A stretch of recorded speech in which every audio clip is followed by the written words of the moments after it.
все остальные неправы, вот мен не айтамын, соны істеңдер. Халқымыз кедей. Бәріне ет қосып қояды ғой. Иә. Все виноват патриархат и капитализм.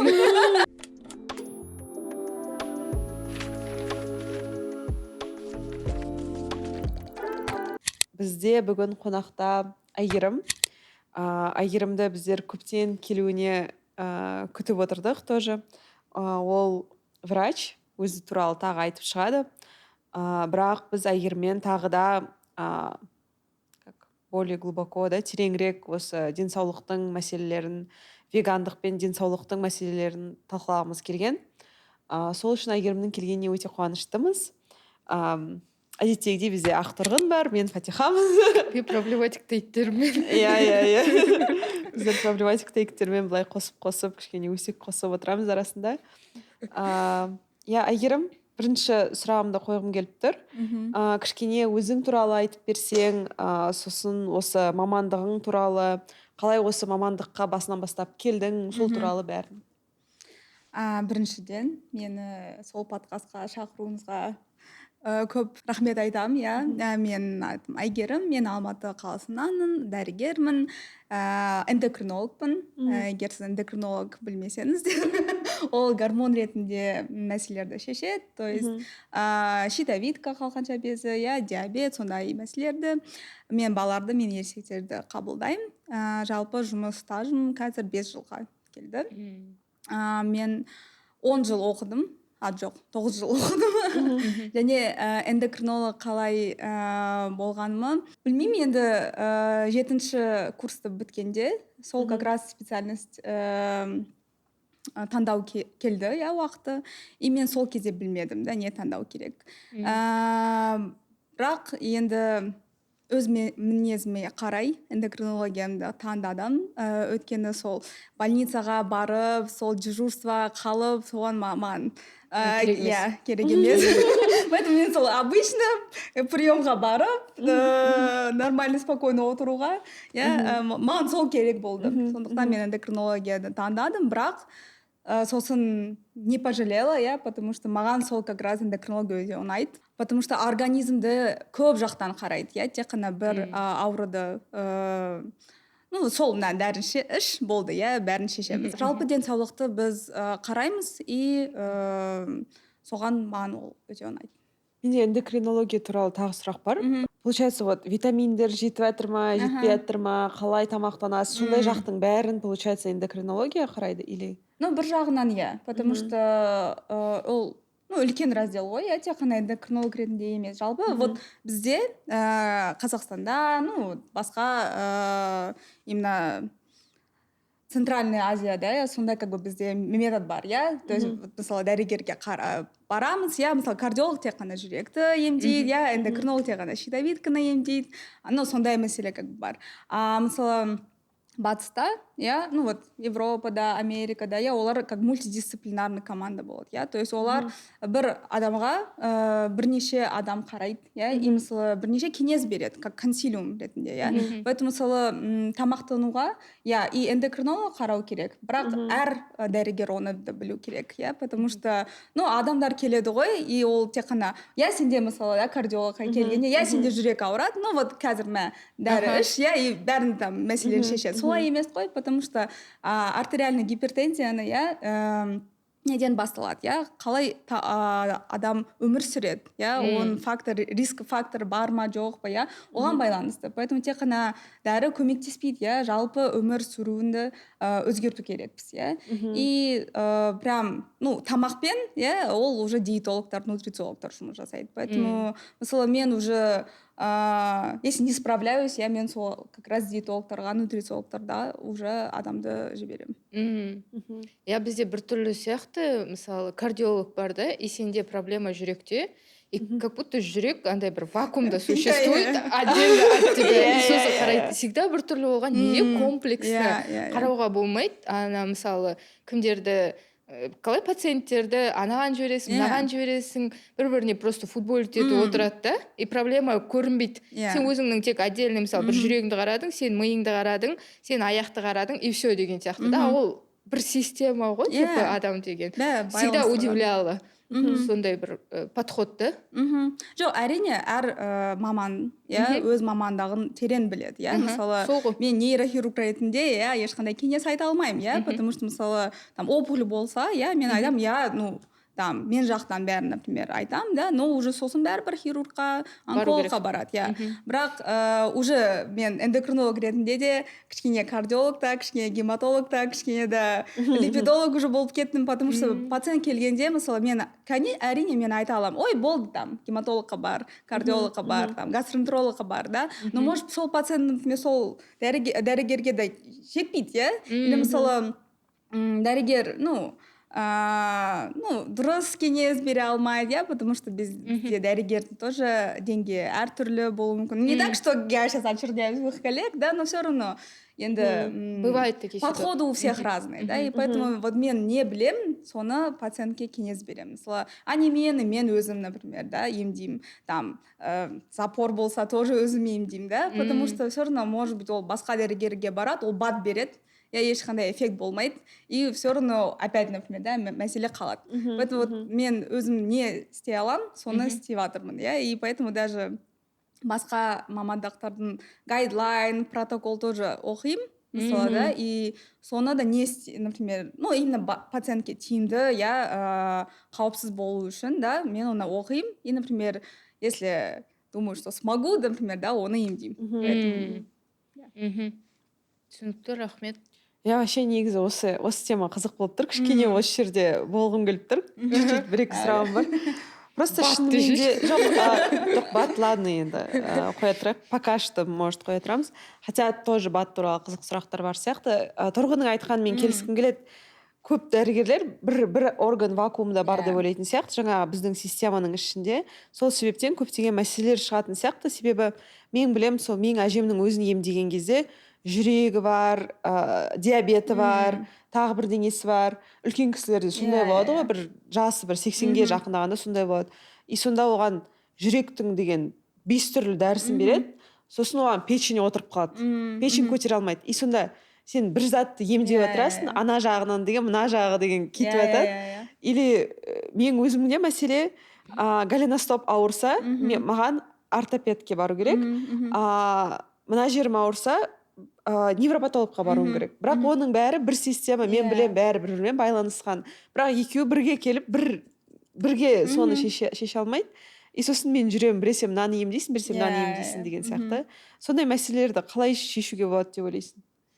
Біріншіден сол өзіміздің системаны ауыстыру керекпіз, То есть, мысалы, бізде шынымен де, біз бөлек-бөлек кабинетте отырамыз, біз бірмен араласпаймыз, әрине біз бір клиника болса, и мысалы консилиум болса, мысалы, вот менде сондай бір қиын пациент келді, там көп аурулар бар, и сондай уже ауысқанулар басталды, мен мысалы өз жағымнан, бәрін емдедім, мынандай дәрі керек, там өз кеңестерін бәрін берем, но мысалы ол көмектеспей жатыр. Бәрібір, например, басқа дәрігердің кеңес алу керек, И не так, что ол, енді ана жерге барыңыз, сосын келіңіз, может быть, адамда ақша жоқ, уақыт жоқ, или келгенде ол мысалы уже депрессияға, например, батады, ойбай, менде сол денсаулығым нашар, енді не істейін, И ал бір уақытта, бір жерде, көп адамдар болса, например, біз бірге отырып, например, оны шешсек,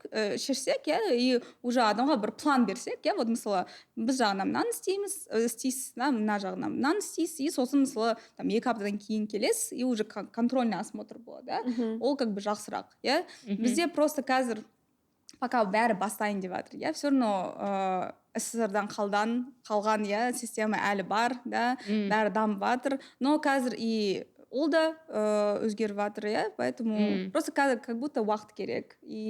Жалпы өзгеріс бар екенін көріп жатсыз. Әрине бар, потому что мысалы қазір айтады ғой, дәлелді медицина и там традиционная медицина. Дәлелді медицина, сол традиционный медицина болу керек қой, потому что әр медицина ол дұрыс медицина, болу үшін ол дәлелді болу керек, значит, пациентке тиімді және қауіпсіз болу керек, Ол ең маңызды, Басқалары уже это так придумывают, люди, потому что медицинада ешқандай авторский схема или там собственный курс лечения болмау керек, иә, потому что иә, как бы біз не так что әр вот адам вакуумда, да, бізде мысалы менде мынандай опыт бар, сенде мынандай опыт бар, жоқ, біз барлық мысалы халықаралық исследование бойынша, иә, сол протокол бойынша жұмыс жасау керекпіз, иә. И қазір бізге де сол келіп жатыр, иә, бізде дәрігердің деңгейі тоже көбейіп жатыр, иә, олар шетелге барып, например, да, сол оқып келеді. иә, оқып келеді, иә, и поэтому бізде қазір сондай дәрігер бар. Еще интернет көмектесіп жатыр, иә, инстада сол дәрігер, например, да, инстаграм аккаунт жүргізеді, сол как раз мифтар туралы айтады, да, потому что бізде вот интегративщиктер, сондай адамдар қазір көп, то что именно олар просто адамдарға айтады, ой, жоқ, дәрігерлер бізде именно себебін таппайды, сендерді нормально емдемейді, біз себеп табу керекпіз, вот оны емдейміз, и сосын сен емдеп қаласың, да. Біз мысалы олар бізге келген, біз айтады, ну енді не істейміз, иә, сен 50 жыл нормально, например, да, тамақтаған жоқсың, стресс болды, темекі шектің, там алкоголь іштің, да, анау мынау, конечно, сенде қазір уже аурулар бастады, да. Енді оны, конечно, біз аз-аздап өзгерту керекпіз, не так, что бір таблетка берем, волшебная таблетка, бір волшебный укол, и сразу бәрін емдеп келеді, иә. А оларға ұнамайды ғой, потому что ну, адам психология бойынша, например, да, ол, как бы, надо же прикладывать усилия, да, а нам не хочется, нам хочется вот, қазір мынаны ішем, мынаны істеймін, болды, да, и бәрі шешіледі. И сондықтан, уже сондай центрға барғанда, олар айтады, жоқ, қазір біз вот курс капельница аласыз, мынандай бат ішесіз, там иглотерапия, бірдеңке, и все, бәрі шешіледі, иә. Сен өзің ешқандай жаңағы еңбектемеу керексің денсаулығың үшін ше. Басқалардың просто берген нәрсесін қабылдайсың, и сол кезде нормально болады. А то, что вот каждый день вот рутинно ты что-то делаешь, оны өзгертпесең де болады деген ұнайтын сияқты көбіне. И сондай. И олар еще громкие заголовки, вот, да, вот олар мынандай вирусный видео жасайды, иә, именно адамдарға не боль айтады ғой, да, вот, оған, например, вот, сіздерде давление жоғары, ештеңе көмектеспейді. Ада, о, иә, менде солай, уже қарайды, да, соған как гипноз болып кетеді, например, да. А обычно дәрігер, бұл дәрі ішіңіз, көп қозғалыңыз, анау мынау, ойбай, жоқ, маған керек емес, например, да. Спорт маған керек емес. Қандай спорт, например, да, жоқ, менде уақыт жоқ, менде жұмыс, балалар, анау мынау, например.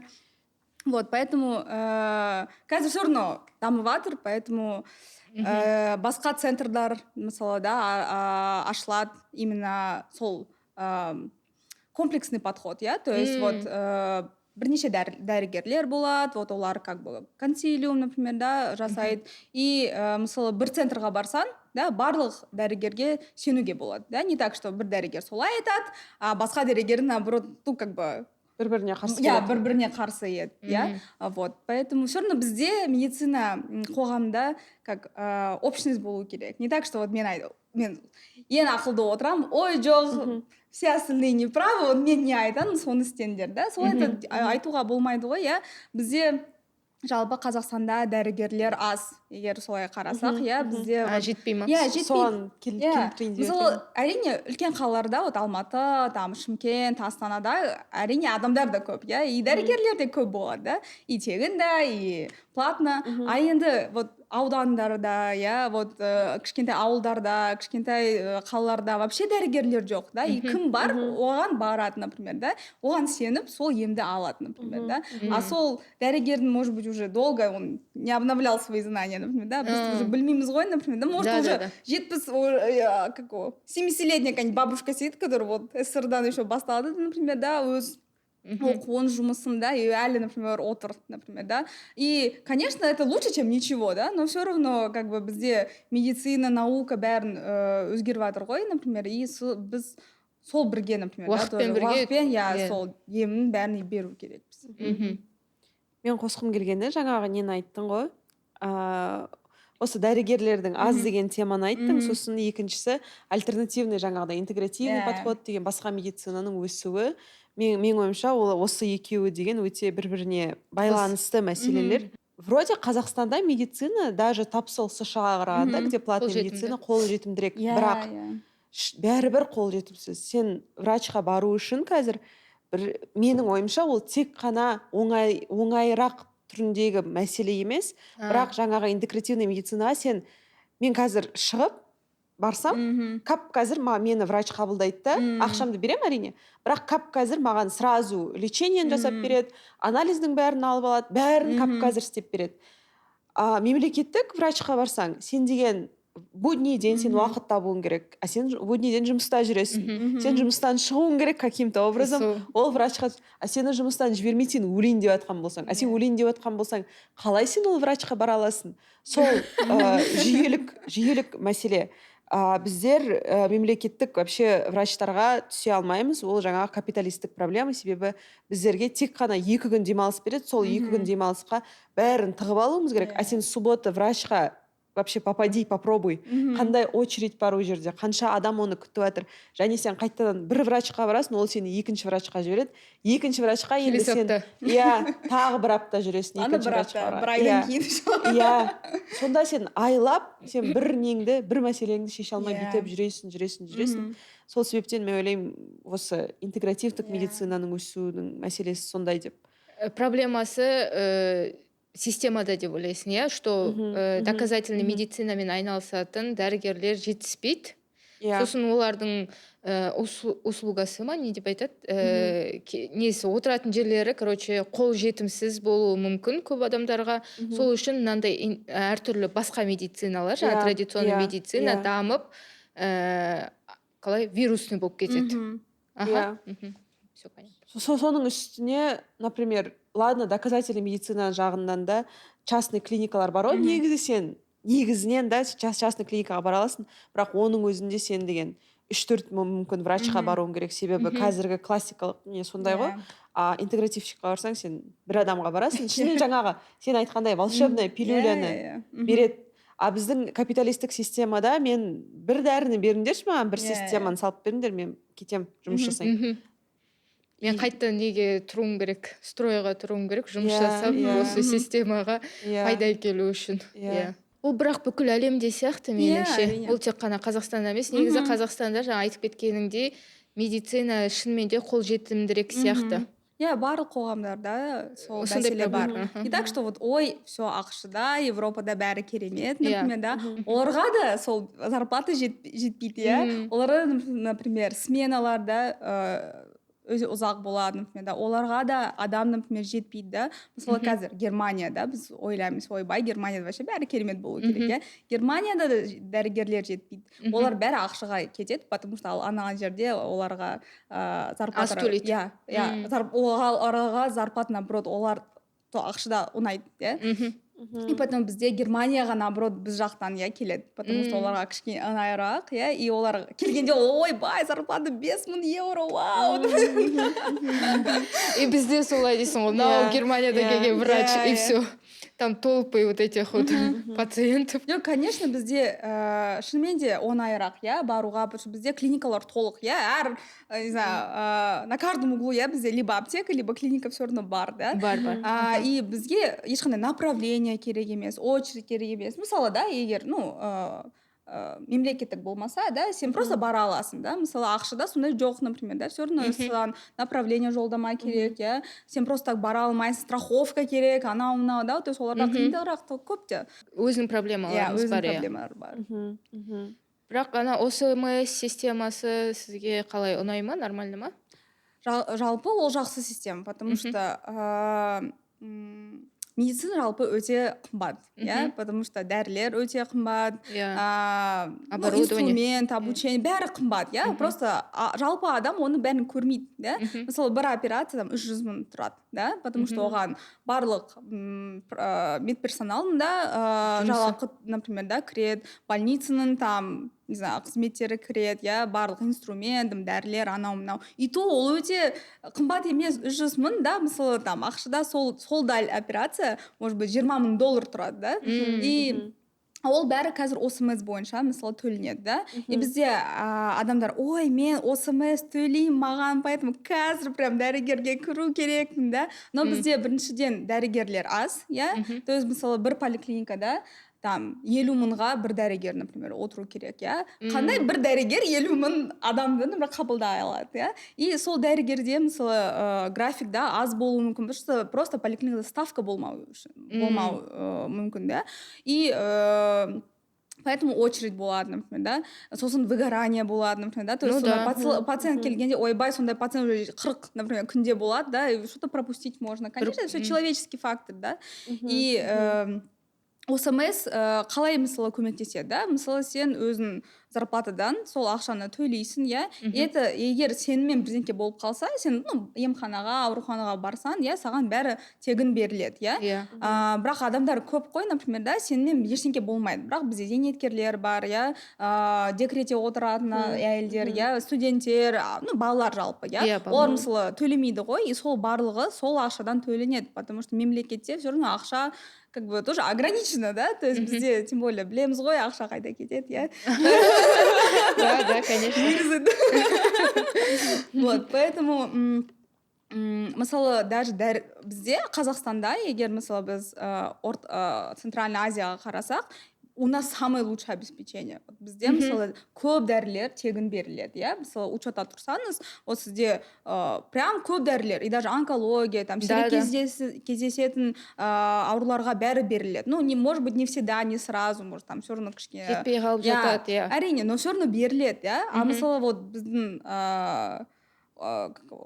Өзбекстан, Қырғызстан, Таджикстан, Туркменистан, тем более оларға қарағанда, оларға вообще почти ештеңе жоқ, иә. Бесплатно беріледі деген вообще жоқ па? То есть оларда не то, что дәрілер, диагностикасы жоқ, например, да. То есть просто сол анализдерді жоқ, просто олардың мемлекетте, например, да. Поэтому бізде обеспечение жақсы. Негізі жақсы, иә. И ОСМС все равно оған көмектеседі, потому что мемлекетте уже ақша жоқ болғандықтан, иә, ол сол ОСМСтен алады, например, да. И уже бізде тем более процент өте аз, қанша там 2-5% па уже қазір есімде жоқ. Но мысалы басқа 3000 теңгедей где-то 3000 иә, ол самозанятый болса. Ну, мысалы сен зарплатадан там 5% что ли сондай алынады, иә.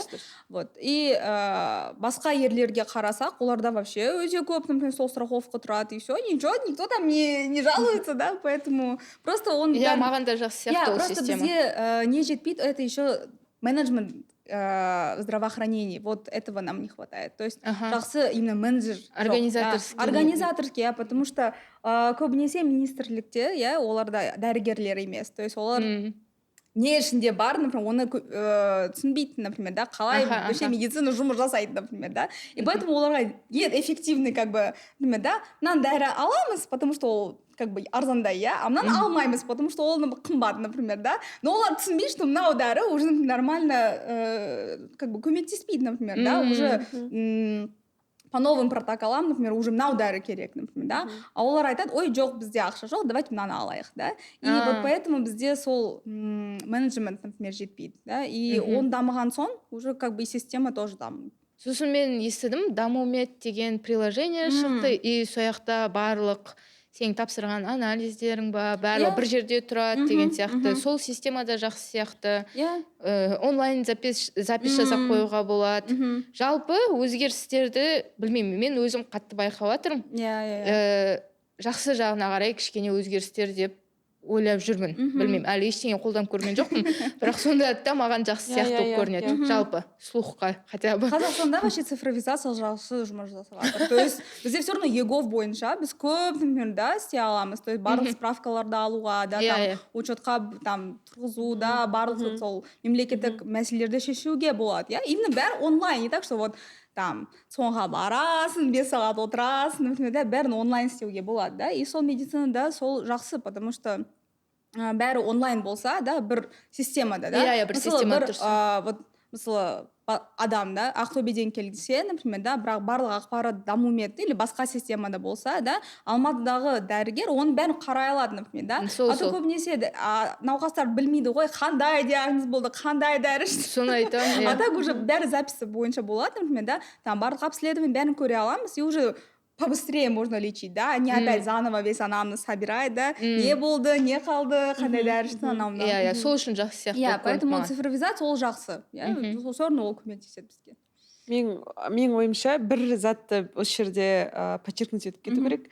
сен айтып шыққан заттардың ішінде Қазақстанда көптеген дәрілер бесплатно беріледі. Соның ішінде онкология бесплатно беріледі. Соның ішінде үлкен табуға қиын дәрілер бесплатно қол жеткізуге болады, үкіметтен сұрауға болады деген затты айтып шығу керек. Ауырып жатырған адамдар бар болса, қиын жағдайдағы адамдар бар болса, өздерінің құқықтарын білу керек деп ойлаймын. И сол дәрігерлерге құқықтары бар екенін, вообще больницаға прикрепление жасауға болатынын, Еговтан больницаға прикрепление жасауға болады, даму медтің барын, сондай заттарды шынымен де көп адам білмейді. Мен даже өзімнің туыстарымнан историялар болды.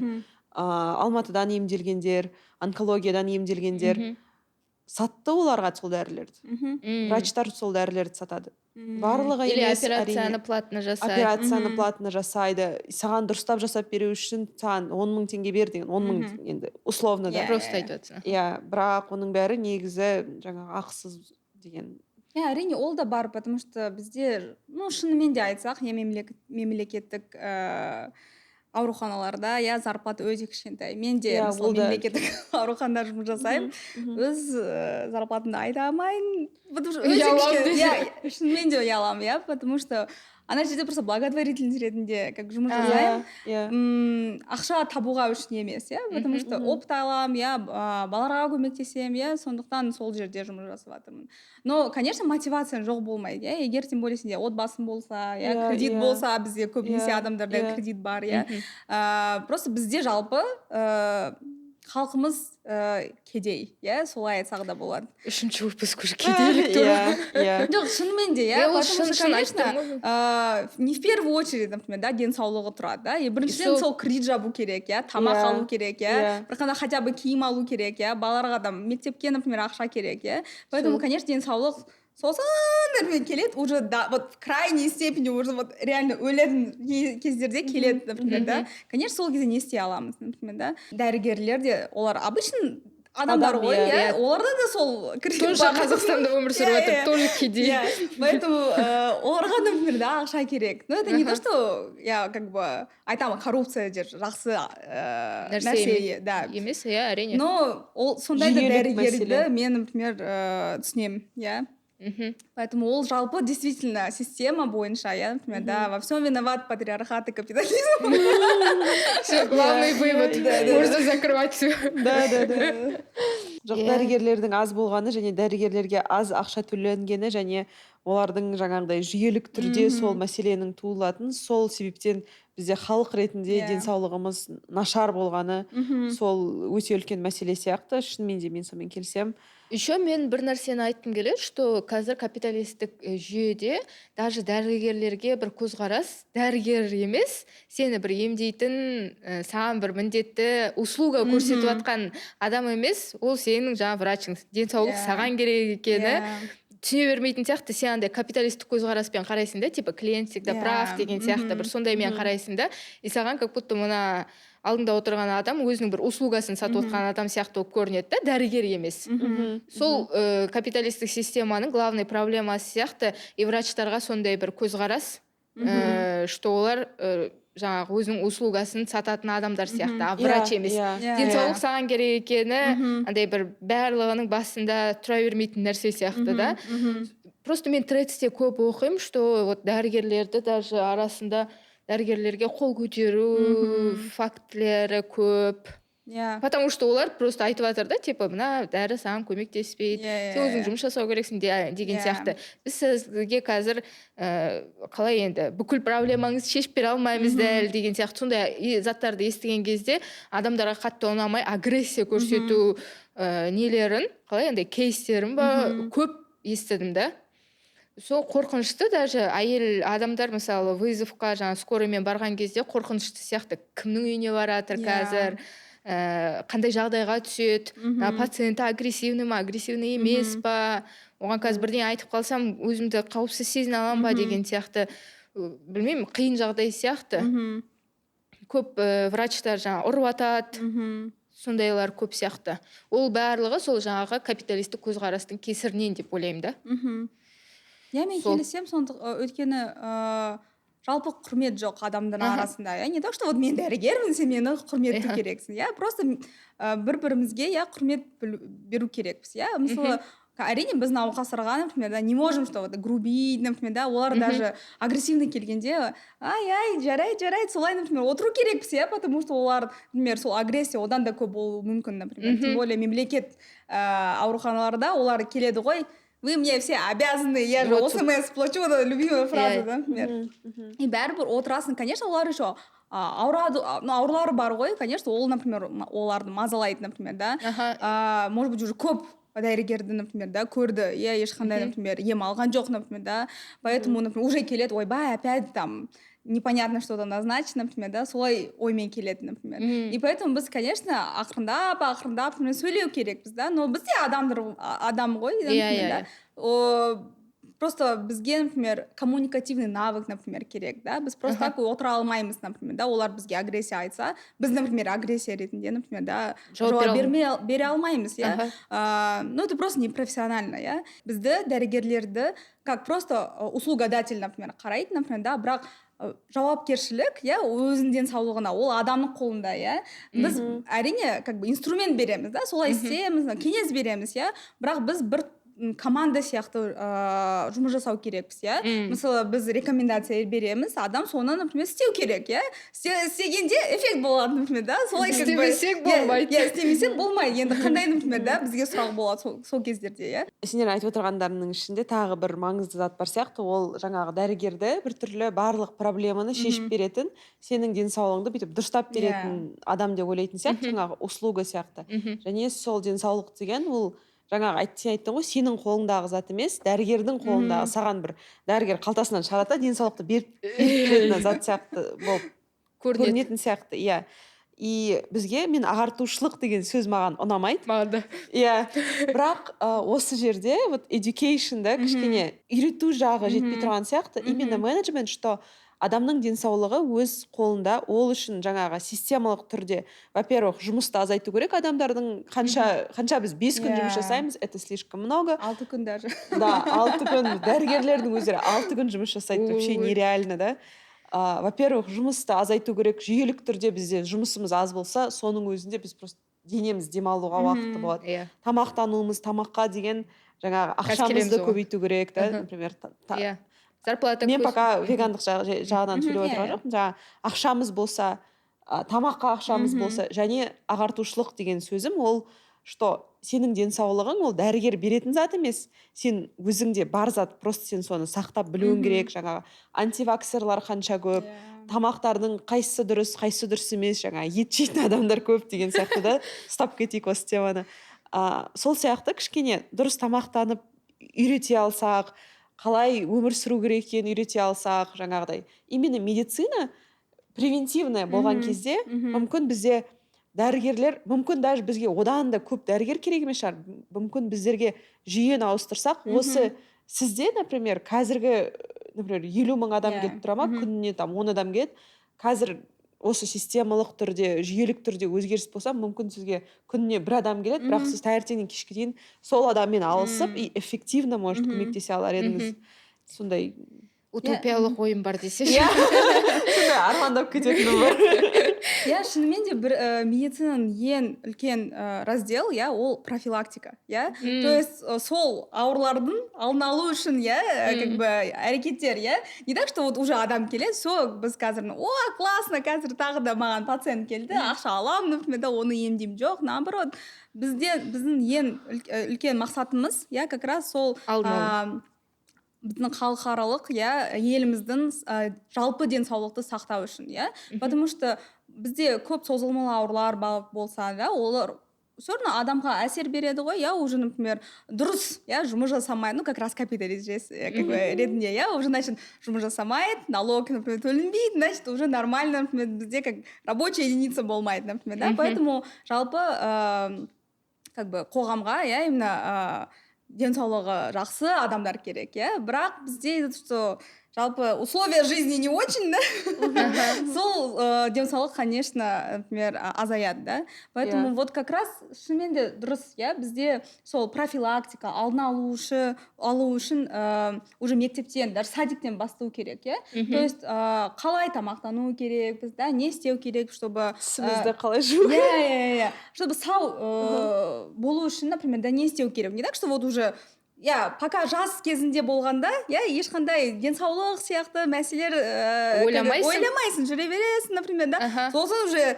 40-қа, 50-ге келгенде, да, уже ана жерде ауырады, мына жерде ауырады, да, уже и дәрігерге бару керек, например, да. И не просто чекап, например, да, бардың, там, жылына бір рет бәрін тексердің, например, ретінде емес, уже вот как раз қиын кездерде келеді. Поэтому вот бізге сол жетпейді шынымен де. Вот басқа елдерде, мысалы, Япония, оларда вот как раз чекап бойынша, программалар көп. Олар шынымен де кішкентай кезінен соның обучение бастайды, Поэтому оларда как бы более обученное население, да, бізде емес, мысалы, бізде даже адамдар, вот эндокринолог кім білмейді, например, да, қан қысымы ол не, например, да, қалай өлшейді, да, или там то, что тістерді дұрыс жуу керекпіз, например, да, оны да білмейді, да. Сондықтан, конечно, мифтар көп, стереотиптар көп, көп адамдар даже дәрігерден қорқады, например, баруға. Конечно, құттай кезінде сөйтіп айтады саған. Еще кішкентай кезде айтады ғой, дәрігерге барасың, укол аласың, например, конечно, уже қорқады адамдар, психологиялық түрде уже негативті. Еще адамдар қорқады ғой, мысалы, да, ой, менде бірдеңке ауырып жатыр, қазір дәрігерге бара, маған рак деп айтады, мысалы, да, онкология деп айтады, ну, или сондай бірдеңке. И, конечно, қорқынышты, и психология ретінде лучше человек забьет, например, и будет ходить, например, да, чем когда уже там уже все неизлечимо, например, сол кезде келгенде уже біз ештеңе істей алмаймыз, да, ол хотя бы 1-2 жыл бұрын келсе, например, да, уже эффект басқаша болады, например. Поэтому вот сол обучение өте маңызды. Біздер веган подкаст екенін енді білесің. Қайға келіп отқан білесің, да? Біріншіден менің сұрағым келгені, жаңағыдай денсаулық пен вегандық туралы мифтар көп сияқты, жаңағы обучение туралы айтайық. Ең маңызды үлкен миф деген ол вегандық денсаулыққа зиян әкеледі, себебі мен ондайды даже врачтардан естідім. Ағуы жетпейді, басқа жетпейді. Вегандық денсаулыққа зиян әкеледі деген мифті көп естідім, ол миф екенін бәріміз білетін шығармыз. Бірақ сол сен өзің көзқарасыңмен бөліссең, зиян бар ма, қандай, болуы мүмкін ба, болмаса неге жоқ деген сияқты. Сондай бар ғой, веган болсаң, все, шашың бәрін түсіп қалады, тырнағың болмайды, да, все. Қалай отырып, біз парик киіп отырық, если что. Әлсіреп, например, все, например, өлесің, например, да, бізде сондай шынымен миф бар, жалпы бізде қоғамымызда веганизм туралы көп нәрсе просто білмейді, да, қалай ол. Ет жемейсің ба? Ладно, сол картошканы алсаңшы, бешбармақтан, ол жеп, онда, да. Просто ет алып тастайды. Ет алып таста, соны бөлек же, например, да. То есть, шынымен мен айтсам, например, да, веган болғандықтан, конечно, адамдар сұрайды, неге болдың, қанша болып жатсың, неге болдың, қанша болып жатсың. Жеп көретін сол сұрақтарда, особенно вот именно просто бірінші рет білетін адамды, мысалы, мен оны вообще білмеймін, например, да, ол просто неге веган болдың? Ол денсаулыққа әсер береді ғой. Врачқа айтып жатыр дейсің еще. Эндокринологқа айтып жатыр. Бастик сайдайды. Ол денсаулыққа әсер ететін білесің бә сен де айтып. Вот, ну, жалпы, қалай айтсақ болады. На любом питании бізде денсаулықпен мәселе бастау болуы мүмкін, потому что жалпы веган диета, ол өсімдіктен жасалған, диета, ол несбалансированный болса, например, да, дұрыс тамақтансаң, например, әрине дефициттар, например, да, проблемалар басталады.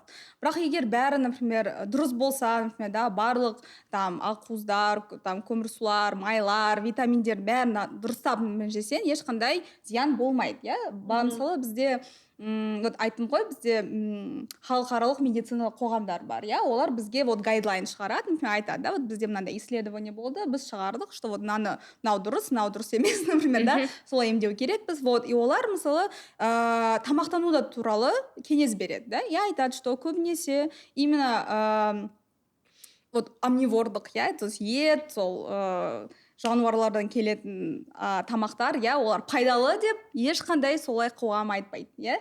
Наоборот, именно сол барлық факторлар, тамақтар, олар барлық созылмалы ауруға әсер береді, да, как раз вот гипертензия, қан қан қысуы үлкен болса, например, да, қан диабет, гиперлипидемия, жүректің барлық сердечно-сосудистые заболевания, олар мысалы, да, әлемде бірінші орын алады, да, то, что именно өлуге, например, әкеледі, например, да. Әкелетін аурулар, иә. Сосын, например, бізде онкология көп, например, да, сол тамақ, сол онкологияға да әсер етеді, да. Вот.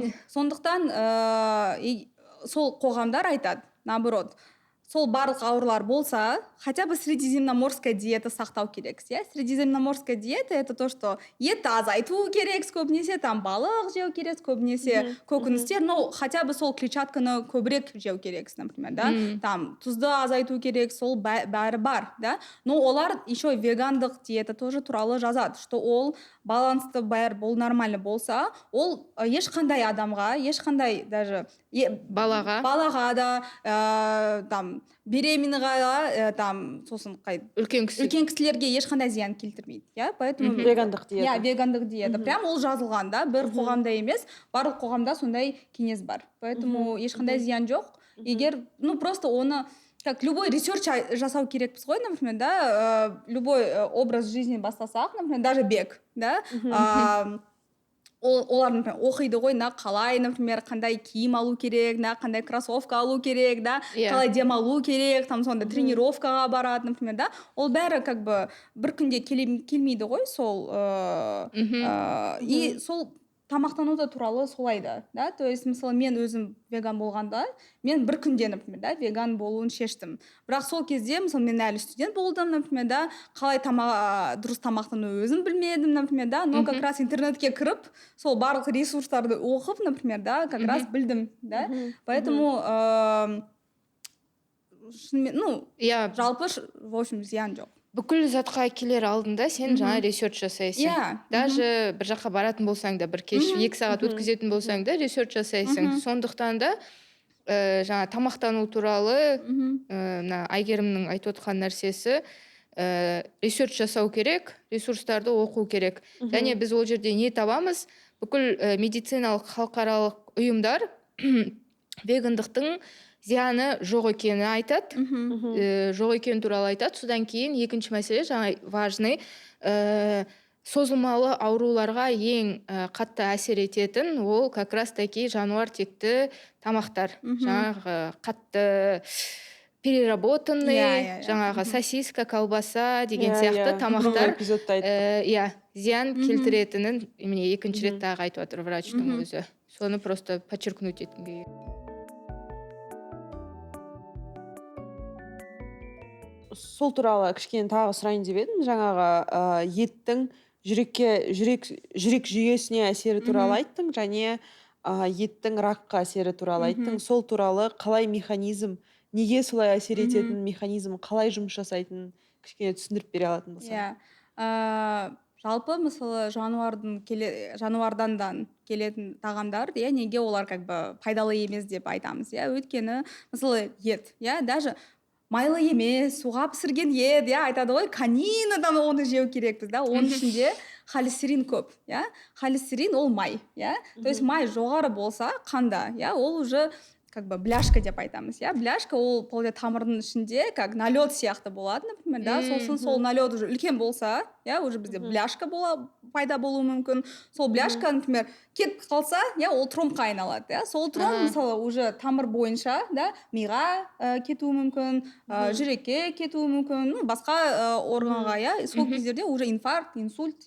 сондай мәселелер пайда болуы мүмкін, и біз мысалы бізде жалпы Қазақстанда отбасыда отбасында қалай тамақтанады? Ет, кішкене ғана көкөністер, кішкене ғана дәндер, көп, тем более тәтті сусындар, көп мучное, нандар, сондай. Конечно, мына барлық тамақтан қандай пайда болады, да? Поэтому бізде даже вот жалпы обычный, адамда, вот то, что даже ет жейтін да, там сүт ішетін адамда дефициттер болуы мүмкін. Анемия да болуы мүмкін, ақуыз да аз болуы мүмкін, бәрімізде анемия ғой. Сен емесе кімнен сұрасаң да бәрінде анемия.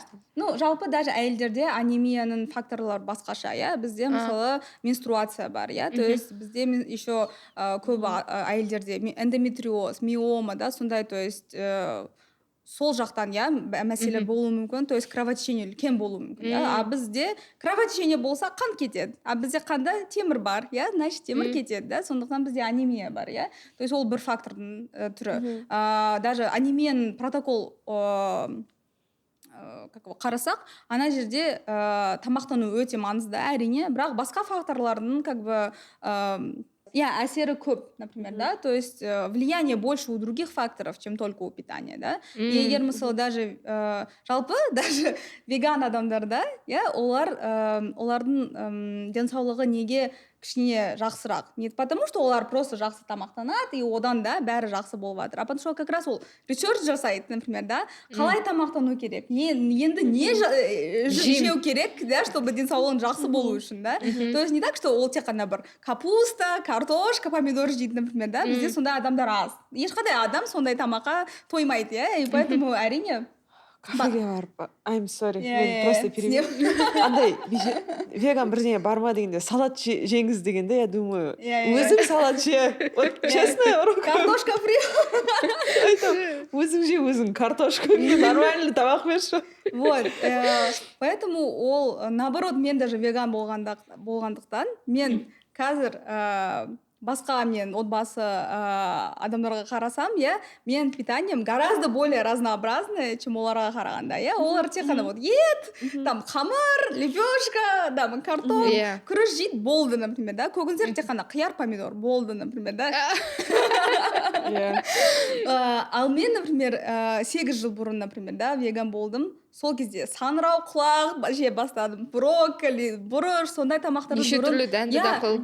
Көп жеген жоқпын, например, сосын бізде вот фасоль, бұрыш, например, вот там чечевица, тофу, оны білдім, например, и что, оказывается, тамақ әртүрлі болуы мүмкін, например, тек қана и дәмді, то есть специялар, например, то есть оказывается бізде әртүрлі халықтың еще әртүрлі кухнялары бар, например, потому что бізде көбінесе вообще ешқандай веган тамақ жоқ, вот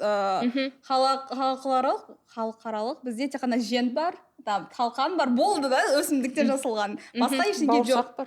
Ұлттық тағам туралы айтып. Ұлттық тағам, то есть ұлттық тағамдар, даже бауырсақ, көп адамдар оған ішіне жұмыртқа қосады, май салат, майонез салат, білмеймін, например, рецепттері әртүрлі ғой.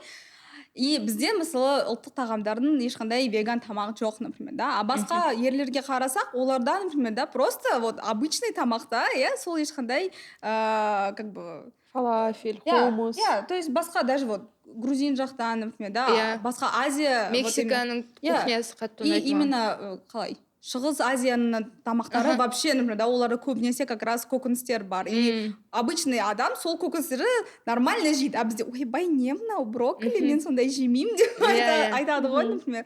Вот, поэтому бізде көп адамдарда дефициттер бар. Сосын сондай жаңа кухняларды, Шығыс Азия елдерінің кухнясы негізі сондай вегетариан ғой олар көбінесе. Бірақ соны Қазақстанға мысалы сондай бір ресторан ашасында Пан Азия елдерінің кухнясы деген бәріне ет қосып қояды ғой. Ет болмау керек жерге ше. Көп деген суптар бар. Барлық жерге ет қосып қояды. Нервым ұстайды ше. Хотя мен сол Шығыс Азияның несін өте жақсы көремін да, ұнайды да, бір түрлі андай дәмдер, ондай көрмегенмін ғой. Ең басында да мисо супты ішіп көрген кезде маған вообще кайф, соны ішіп көрген кезде маған кәдімгідей бірнеше ай бойы жүргем андай басқаша дәм болғаны кәдімгі открытие болды да. Ондай дәмді вообще көрмегенсің ғой. Просто соған өзіне таңғалып жүргенім қызық болды да. И қазір сондай жаңа кухняларда осы Қазақстанға келген кезде барлығына ет қосып просто бүлдіріп тастады деп ойлаймын ол жердің кухнясын ше. Сондықтан дұрыстап алып келіңдер, кухняны алып келесіңдер ме, полностью көшірің, ет қоса бермей бүкіл жерге.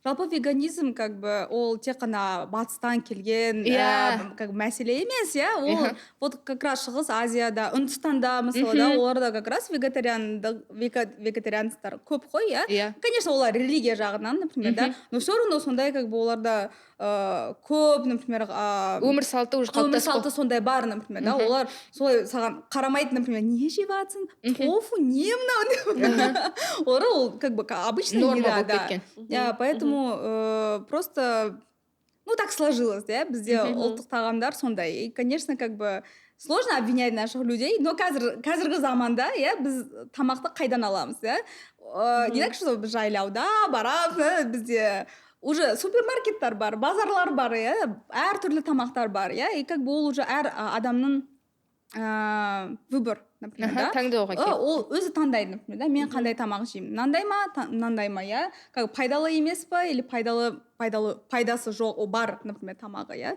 то есть просто как бы привычка ғой. Привычка, сосын ақпараттың жетіспеушілігі сияқты.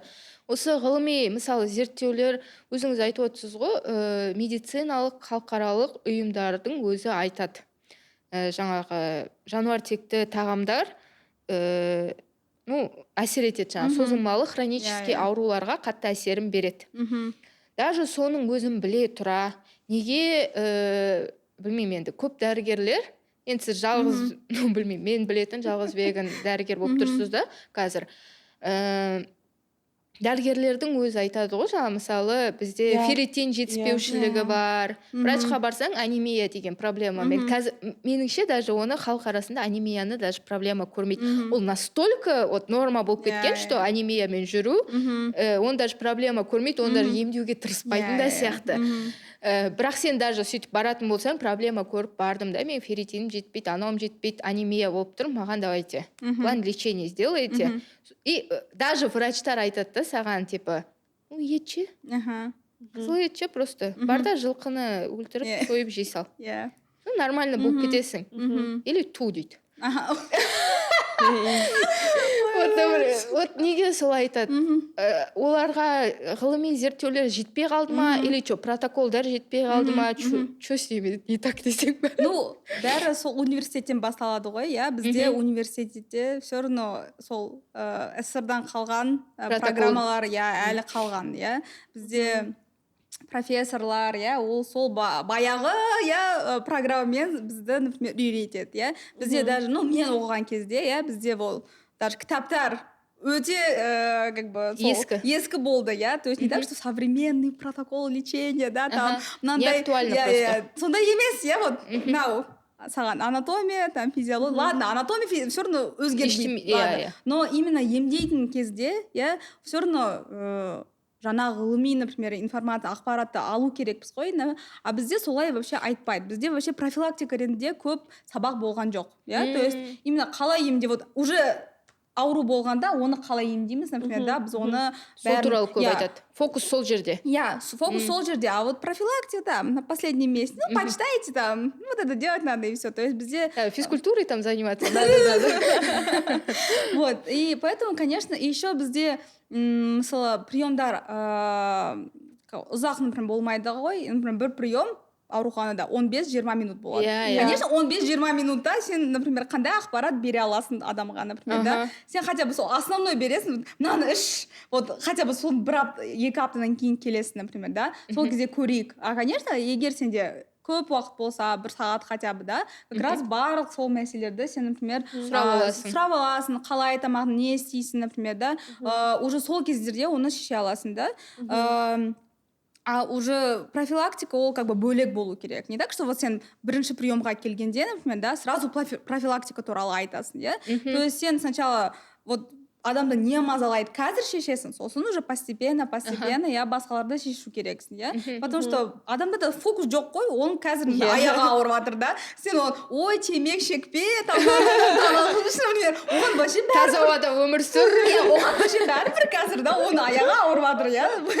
Оған да ем керек, иә. Поэтому конечно бізде вот батыста GP бар, иә, вот General Practitioner или бізде ВОП, иә. Бізге ВОПтарға қалай қарайды? Ой, поликлиникада отырады, просто направление береді, ештеңе, например, да, ешқандай ештеңе істемейді, да. Конечно, жеңіл ақша. Иә, өйткені оларда функциялары көп, олар тек қана прием емес, да, өте көп нәрсені жасайды, именно административтік жақта, иә, там диспансеризация, вакцинация, анау-мынау, то есть ол көп, например, да, конечно, оған уже просто күш жетпейді, иә, сол профилактика жасауға, там барлық адамдарды, например, да, например, ақпарат беруге бір күн келесіңдер, мен сендерге, например, да, инфаркт туралы айтамын, да, сондай как бы уақыты жоқ қой, например. А так, мысалы, адамдарда сол жалған ақпарат болса, иә, ойларда, олар, конечно, например, уже дәрігерге сенбейді, например, да, и поэтому бізде сол,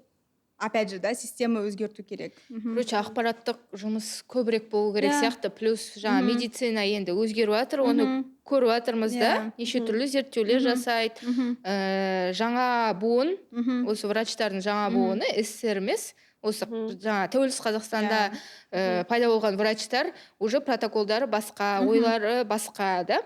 Енді жетіспей тұрғаны бір как будто ақпараттық не сияқты, да, информационный бір жүйе ма, мектепке дейін жеткізу керек сияқты. Мен бұрын просто мектепте оқыған кезде помню, ана ВИЧ туралы көп мектептерді кішкентай кезімнен есімде қалып қалғанда, что ол дейтін ауа арқылы берілмейді, а то қазір көп қой, мысалы ВИЧ туралы даже білмеймін енді, мифтер өте көп. Ана адамға жақындауға болмайды деп айтады, либо ВИЧ деген бір тек қана бір гомосексуалдардың несі сияқты, ауруы сияқты болып көрінеді да. А менде кішкентай кезімнен вот мектептен мысалы бір жиналыс өткізді, ВИЧ туралы айтты, ол қалай беріледі, ол қандай ауру екенін айтты, и есімде қалып қалды құттай кезден да. И мен маған ол жаңа стереотиптер зиянын әкелмейді ешқандай. Мен оны адамдардан қорықпаймын. Ол адамдарға, ВИЧ позитивный адамдарға жаман көзбен қарамаймын деген сияқты да. И ақпараттандырудың маңыздылығы сол жерде сияқты да. Өзің қорықпайсың, и қалай сенде ақпарат көп болғандықтан, сен өзің туралы көп білгеннен проблема шешу аясы да көбейеді да просто сенде. Сол сияқты маңыздылығы. Ол мысалы как секс education сияқты, иә. Мысалы бізде мифтар көп, иә, адамдар қорқады оларды сұрауда, да, потому что табу сияқты, да. А қазір мысалы ол бәрі беріледі, иә, сол ақпарат, как раз мектептерде, сол как раз подросткалармен, например, сөйлеседі. Бәрі сол кезден басталады ғой, иә. Медицина жағынан да сол как бы обучение керек, например, кішкентай кезінен. Еще бір айтқаным келеді, неге көп адамдар, именно дәрігерлер, да, веган диетаға солай, например, да, нашар қарайды. Потому что сол стереотип қой, например, да, что веганизм ол жаман нәрсе, например, да, что вот как раз дефициттар болады, да, пайдасы жоқ, например, анемияның бәрін болады, например, да. Сондықтан и сол стереотип болғандықтан олар мысалы айта алмайды. Нормально, ничего страшного, это не потому что сен там ет жемейсің, сенде анемия, да, там басқа мысалы, да, фактордан. Поэтому, конечно, ол, например, как айттық қой, әр дәрігер обычный адам, например, да, оның ішінде де сол өзінің, например, мировоззрениесі бар, например, да, поэтому ол да, например, әсер етеді. Конечно. Осы, давайте осы теманы не істейік, жауап тастайық, потому что біздер жүрек жүйесі туралы айтып шықтық, жаңағыдай еттің ішінде бар майлар, қалай жүрек жүйесіне әсер ететіні, бірақ, во-первых, неге именно еттің ішіндегі майлар? Хотя май деген авокадоның ішінде де бар. Жоқ, шынымен де біздер растениядан да майды аламыз. Неге, қалай еттің майы содан айырмашылық? Біздер майдан қорқуымыз емес? Именно жаңағы, жануар текті майдың айырмашылығы неде? мысалы авокадо майынан. Иә, майлар ол просто топ қой, иә, майлардың түрлері көп. Иә, біздің ағзамызға да май керек, потому что мысалы әрине. әйелдерде майдан барлық гормондарымыз жасалған, иә, и щитовидкадан, и жүйке жүйесінің гормондарымыз, иә. Поэтому май болмаса, например, да, мысалы анорексия ретінде, например, да, оларда неге месячный бәрін тоқтап қалады? Потому что май жоқ, гормондар жоқ, иә, сондықтан оларда вот месячный болмайды, да, күші болмайды, иә. Поэтому майдан біз қорықпау керекпіз, просто майдың дұрыс түрлерін жеу керекпіз, иә. Вот өсімдіктерде майлар да бар, әрине, бірақ олар ненасыщенный майлар, иә, қазақша қалай болады білмеймін, да? Жоқ, просто ненасыщенный, да, то есть насыщенный именно вот триглицериды, сондай вот именно переработанный тамақтарда сол майлар, например, олар зиян айтады.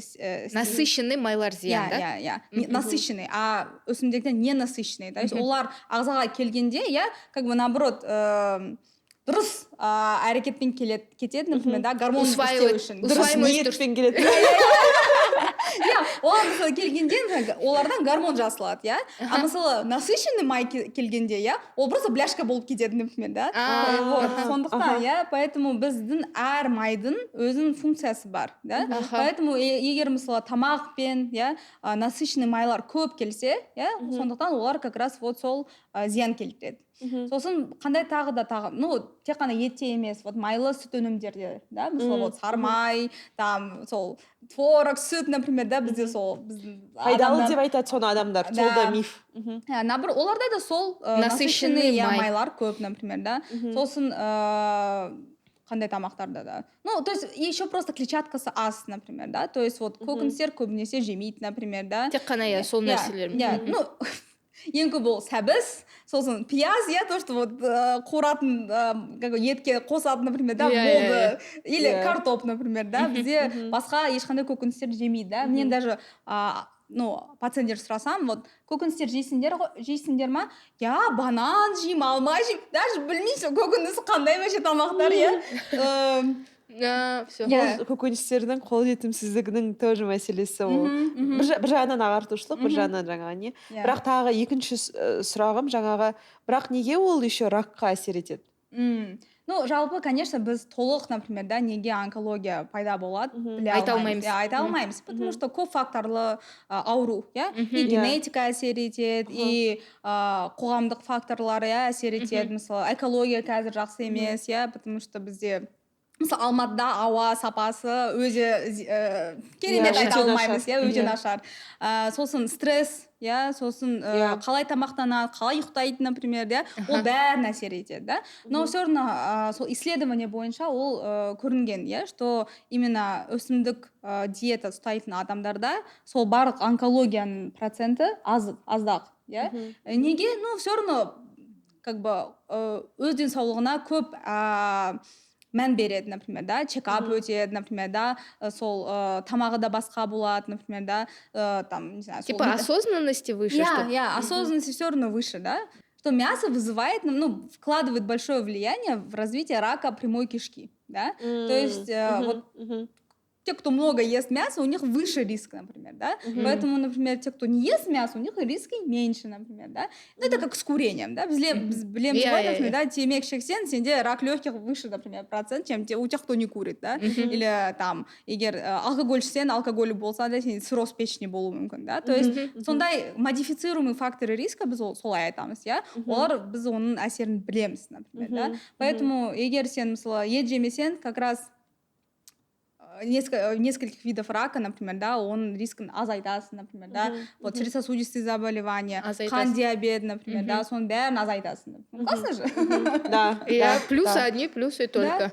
Иә, бірақ енді қосатыным, жаңағыдай айтады ғой кейбір адамдар, что витамин С, вообще витаминдар да жетіспейді, темір жаңағы біз айтып шыққан.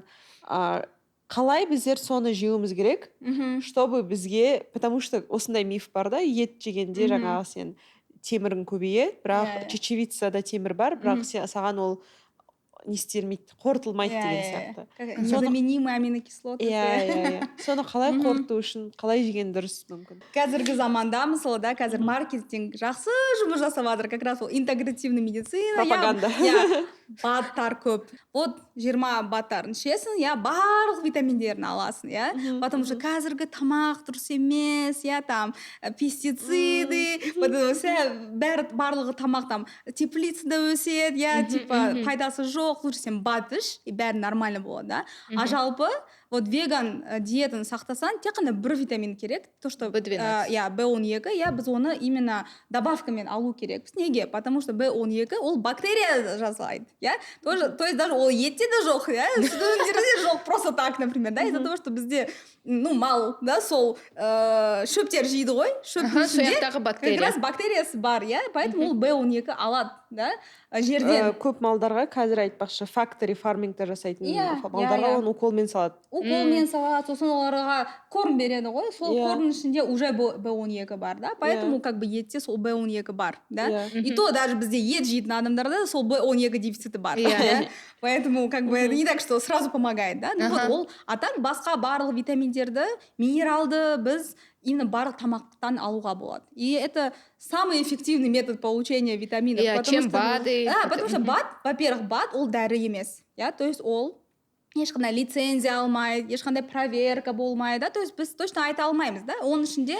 дозасы дұрыс па жазылған или дұрыс емес па, да, может оның ішінде вообще мышьяк бар, например, да. Бізде мысалы FDA деген үлкен организация бар, это Food Drug Administration ба, солай сияқты, это именно ақшыда бар организация, ол барлық дәрілерге как бы лицензия береді, да, то есть олар бәрін тексереді. И как раз ол FDA ешқандай баттарға лицензия бермейді, потому что олар тамақ ретінде как бы келеді, да. Мысалы айхерб білеміз ғой, да, айхерб ол дәрі емес, дәрілерді сатпайды, тек қана сол баттарды. И как раз FDA бір үлкен исследование жасады. Вот оларда не сататын барлық емес, там үлкен көлемде баттарды алды и лабораторный обследование жасады. И оказывается, көп баттарда даже либо наоборот превышение дозировок в 500 раз было, либо наоборот вообще там ничего не было, пустышка. Ужас. Кейбір баттарда даже вот это ртуть, мышьяк, свинец, сондай даже болды, да, то есть біз, например, точно біле алмаймыз, да, сол баночканы алып, біз өзімізге зиян келтіреміз ба, или пайда істей аламыз. Никогда не поддерживала эти БАДы, потому что я думаю, что это капиталистический продукт просто. Сол үшін ақшам бергім келмегеннен сатып алмаймын мен. А бірақ вот, например, B12 деп жазылып тұрады да, например, Forever деген вот эта компания сатады, сонда мен даже оның ішінде B12 бар ма жоқ па мен біле алмаймын. Біле алмайсың, өйткені оларда ешқандай лицензия жоқ. Мысалы, да, дәрілер, чтобы вот просто даже на рынок выйти, да, оларға 3 ступени нужно, да, там, во-первых, если это біріншіден жасалған БАД, дәрі болса, например, да, оригинальный препарат, да, оған 20 жыл, например, кетеді, да, оны сначала өндірістуге, соны барлық исследование жасауға, например, да, и 3 этапта, например, жасалған, да. Рынокқа шығаруға. Клинические исследования, потому что ол безопасный, да, эффективный, например, да, что ешқандай зиян келтірмейді, там, побочкасы жоқ, например, да, қанша жыл кетеді, қанша миллиард доллар кетеді, да. А баттар ештеңе жасамайды, да, просто да, салады, даже қай жерде жасалады, біз оны точно біле алмаймыз. Может быть, бір үйдің подвалда жасалады, например, да. Қалай тексересің оны? Ешқандай документ жоқ қой, например. Сондықтан, мысалы, лучше, чем бат ішуге, да, лучше тамақтануына бәрін алу керекпіз, да. Просто тамақ именно әртүрлі болу керек, не так, что постоянно одно и то же жеген кезде, конечно, ешқандай витаминдер кірмейді. Ладно, там, витамин А, например, да, көп же там, сәбіз көп жесең, витамин А көп болады, да, а там, мысалы, басқа, да, көкөністер жеместер, там, бобовый жемесең, да, значит, уже басқа минералдың, например, да, жетіспеушілігі болуы мүмкін, да, поэтому просто тамағы әртүрлі болу керек. Мен естідім бір тиктоктан, сен қолдайсың ба, қолдамайсың ба, аптасына 30 түрлі жеміс жидек көкөніс жеу керек дейді бір адам, чтобы микробиом разнообразный болу үшін, жаңағыдай бәрін алып тұру үшін 30 түрлі бір аптаның ішінде. Кстати, мен сол челленджді жасадым. Блин, қиын болды. Потому что бізде все равно тамақтың көп түрлері жоқ қой. Это не так, что тек қана көкөністер или там жеміс жидектер, жалпы тамақтың 30 түрі болу керек, То есть, и все равно ойлайсың ғой, ой, вроде мен көп тамағымнан жеймін, оказывается жоқ, все равно әр күнде одно и то же жейсің ғой бәрібір. Негізі одно и то же жеймін. Ладно, егер мысалы Шығыс Азияда это как его өмір сүрсең, наверное, сол 30, 40, 50, наверное, жеуге болады, потому что оларда өсімдіктердің түрлері көп қой. Там вот эти всякие ростки, корешки, сондай түрлері бар, например. Но ол шынымен де дұрыс. Ну, хотя бы 30 емес, хотя бы 20, иә? То есть не так тек қана картоп, тек қана там қырыққабат, да, сондай, например, огурцы, помидор, салат. Огурцы, помидор болды, например, да. То есть все равно разнообразие болу керек, иә? Потому что, мысалы, бір тамақта, например, витамин А көп, да, но басқа витаминдер жоқ, например, да, там дәндер жесең, ана жерде витамин группы Б көп, например, ну, там цинк жоқ, например, да, то есть вот поэтому біз әр тамақты әр түрлі, например, жесек, например, да, барлық витаминдерді алуға болады. Содан вот мысалы ақуыздар туралы, иә, вот обычно айтады ғой, ақуыздар, например, тек қана етте бар, да, и там типа незаменимые аминокислоты, жалпы ақуыз дегеніміз не, ол тоже группа, иә, ақуыздың бірнеше түрлері бар, иә, 20 түрі бар сияқты. Адамда 20-дан көп, да, то есть бізде ақуыздар аминокислоттан жасалған. Аминокислота это кішкентай как бы кирпичик, иә, сол кирпичик бойынша мынандай белок шығады, да, мынандай басқа, например, состав болса мынандай белок шығады, иә, потому что біздің ағзамызда биохимия ретінде, иә, үлкен процесс жасалады, да, поэтому там метаболизм, там можно изменить, можно ускорить, вообще не так, там биохимияны қарасаңыз, там сондай көп процесстер болып жатыр, иә, что на них просто так повлиять невозможно, да, поэтому егер мысалы сіз еще қазір тренд бар ғой, коллаген жеу, или там шу, например, да, вот коллаген жесек, или там этот костный бульон, да, сразу, там, как его, тырнақ, да, все классно, например, да. Но это не так, потому что біз коллаген жегенде ол просто расщепляется до аминокислот, сол аминокислота қай жерге барады, біз білмейміз, например, да, поэтому в этом вообще никакого смысла. А так барлық өсімдіктерде белоктар бар, потому что мысалы малдар, иә, олар ешқандай ет жемейді, иә, бірақ күші көп, иә, бұлшық еттері өте күшті, например, да, олар бәрі шөптен алады, иә, то есть шөпте, да, ақуыздар бар, иә, просто олар көп жейді ғой, сондықтан, например, да, оларда как бы көлемі үлкен, да, дәнді дақылдар көп жейді. А мысалы біз шөп жей алмаймыз, например, да, но басқа, например, бізде бобовыйдың түрлері көп қой, например, да, сол чечевица, фасоль, горох, маш, соя, да, соядан жасалған тофу, там еще темпе бізде, сейтан, сол көп қой, например, да, оның әр түрлерін, например, аптасына жесек, да, барлық ақуыздың түрлері аламыз. Просто сол ең маңызды, это питание должно быть сбалансировано, да, и разнообразным, да. Я меніңше жаңағы веган болам деушілерге жалпы өзінің рационын дұрыстағысы келетін адамға ең главный, мен беретін совет, бір аптаға полноценный жаңағы қалай обед ужин ба, соны жасап үйреніп алсаң, хотя бір аптаның бір несін, питаниенің тамақтардың мәзірін, ас мәзірін өзіңе жасап, сол нелерді, рецепттерді жаттап алсаң, это, мне кажется, прям намного лучше, чем жаңағы постоянно нутрициологтардың жаңағы несінде отыру, инстастраницасында отыру емес, сондай бір ас мәзірін бір аптаға жасап алсаң, и соны қайталап не істей берсең, үйреніп кетесің просто. Сол жақсырақ.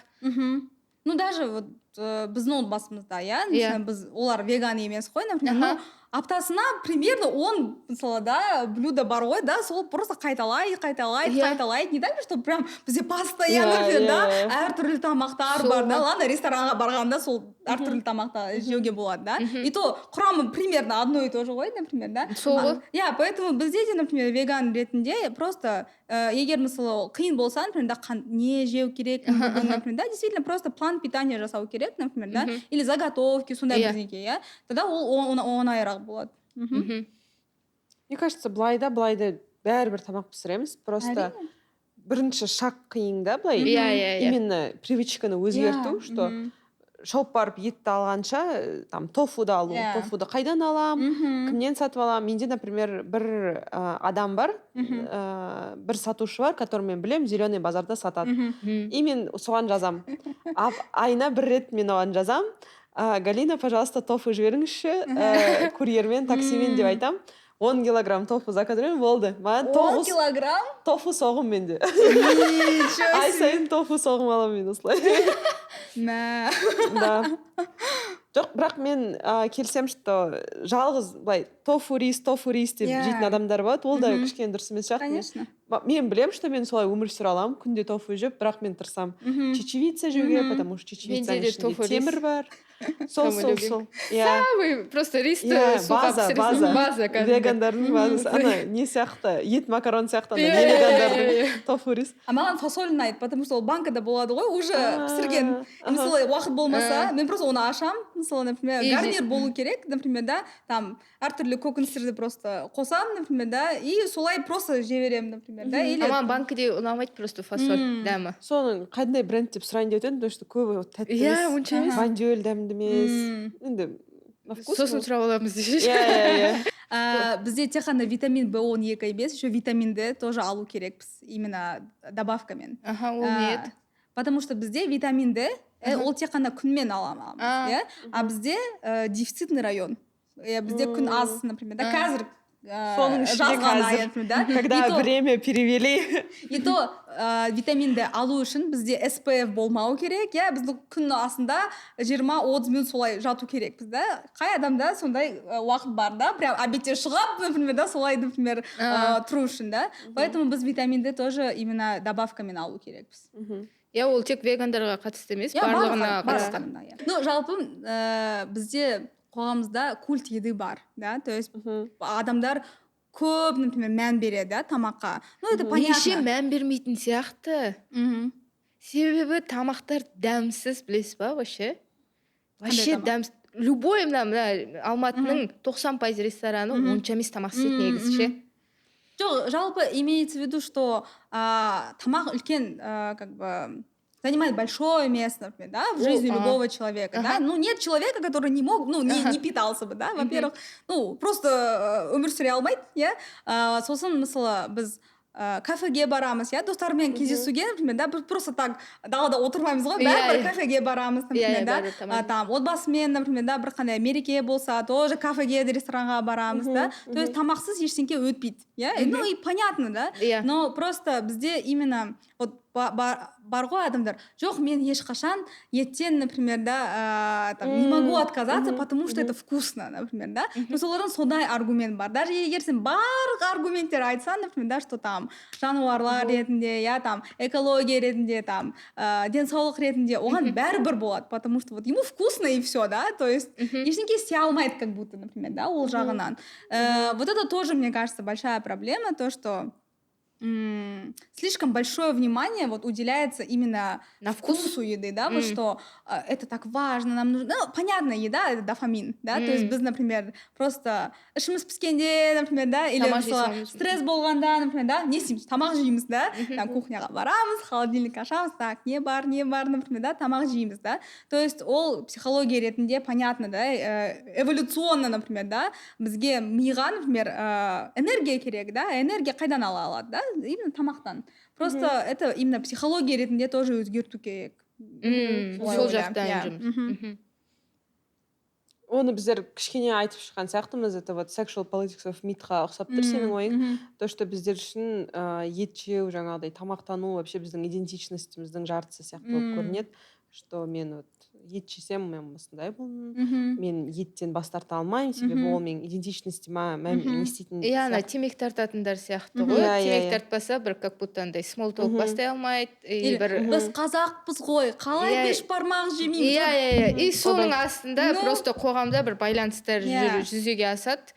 И сол бойынша жаңағы иерархияда өз орнын табасың, короче. Или как будто изоляция, мысалы, да, изоляциядан қорғайды, да. Мысалы, мен ет жемесем, например, да, там тойға барам, например, не істеймін, да, барлық адам сұрайды, неге жемейсің, не болды, ауырып қалдың ба, да, или сондай сияқты, иә. То есть одан да қорқады, иә, потому что бізде психологияға тоже қарауға керек бізде, например, да. Не все же люди такие прям сильные, например, да, у многих есть, что, например, да, ол влияние общества, да, басқа адамдар не айтады, да, оған, например, да, көп мән береді, иә. Ну, вот есть же, например, бывшие веганы, например, да, вот то, что Ойбай. веган болған, например, да, соны веган, ой, енді мен веган болмаймын, например, да. Егер біз қарасақ, оларда мысалы мотивация ретінде, например, да, не хватало мотивации, да, на хайпе становились веганами, да, или там популярно было, или что-то такое, да. Именно, ну, не знаю, мен ойымша, веган болу үшін, да, ең маңызды это жануарлар туралы, например, да, біз всегда ойлау керекпіз, да, не так, что вот ол, ол, конечно, экологияға жақсы, иә, ол, конечно, денсаулыққа жақсы әсер етеді, да, но ең маңызды ол причинасы ғой жануарлар, например, да, поэтому біз олар туралы ойлау керекпіз, например, да, басқа адамдар бізге айтса, там, ой, сен вегансың, там, мысалы маған бәрібір, да, потому что 8 жыл уже веган. Имеется в виду, лично маған ол ешқандай әсер етпейді, например, да, потому что мен мақсатым это жануарларды, например, да, сақтау, да. Какая разница, что там про меня говорят, да, если, например, если я что-то делаю, и это помогает, да, в любом случае как-то, да. Мысалы пациенттер келгенде мен айтамын оларға, все, енді ет жемеңіз, сізде там холестерин жоғары, оны азайту керек, анау мынау, да. Хотя бы сол адам, да, ет жемей, хотя бы бір ешкіні сақтайды жылына. То есть ол да әсер, например, да, беріп. Поэтому как бы көп факторлар бар, да, просто веган болғандықтан бізге именно как будто бы сообщество керек, иә, потому что именно сообщество болғанда, мысалы, да, сол барлық какие-то страхи или сомнения, например, вопросы по ходу жизни, например, да, болса, да, біз сол қоғамда барсақ, например, да, шеше аламыз, да, басқа вот бір-біріміз жалғыз қалмау, короче, да, бір проблемамен. керек, иә.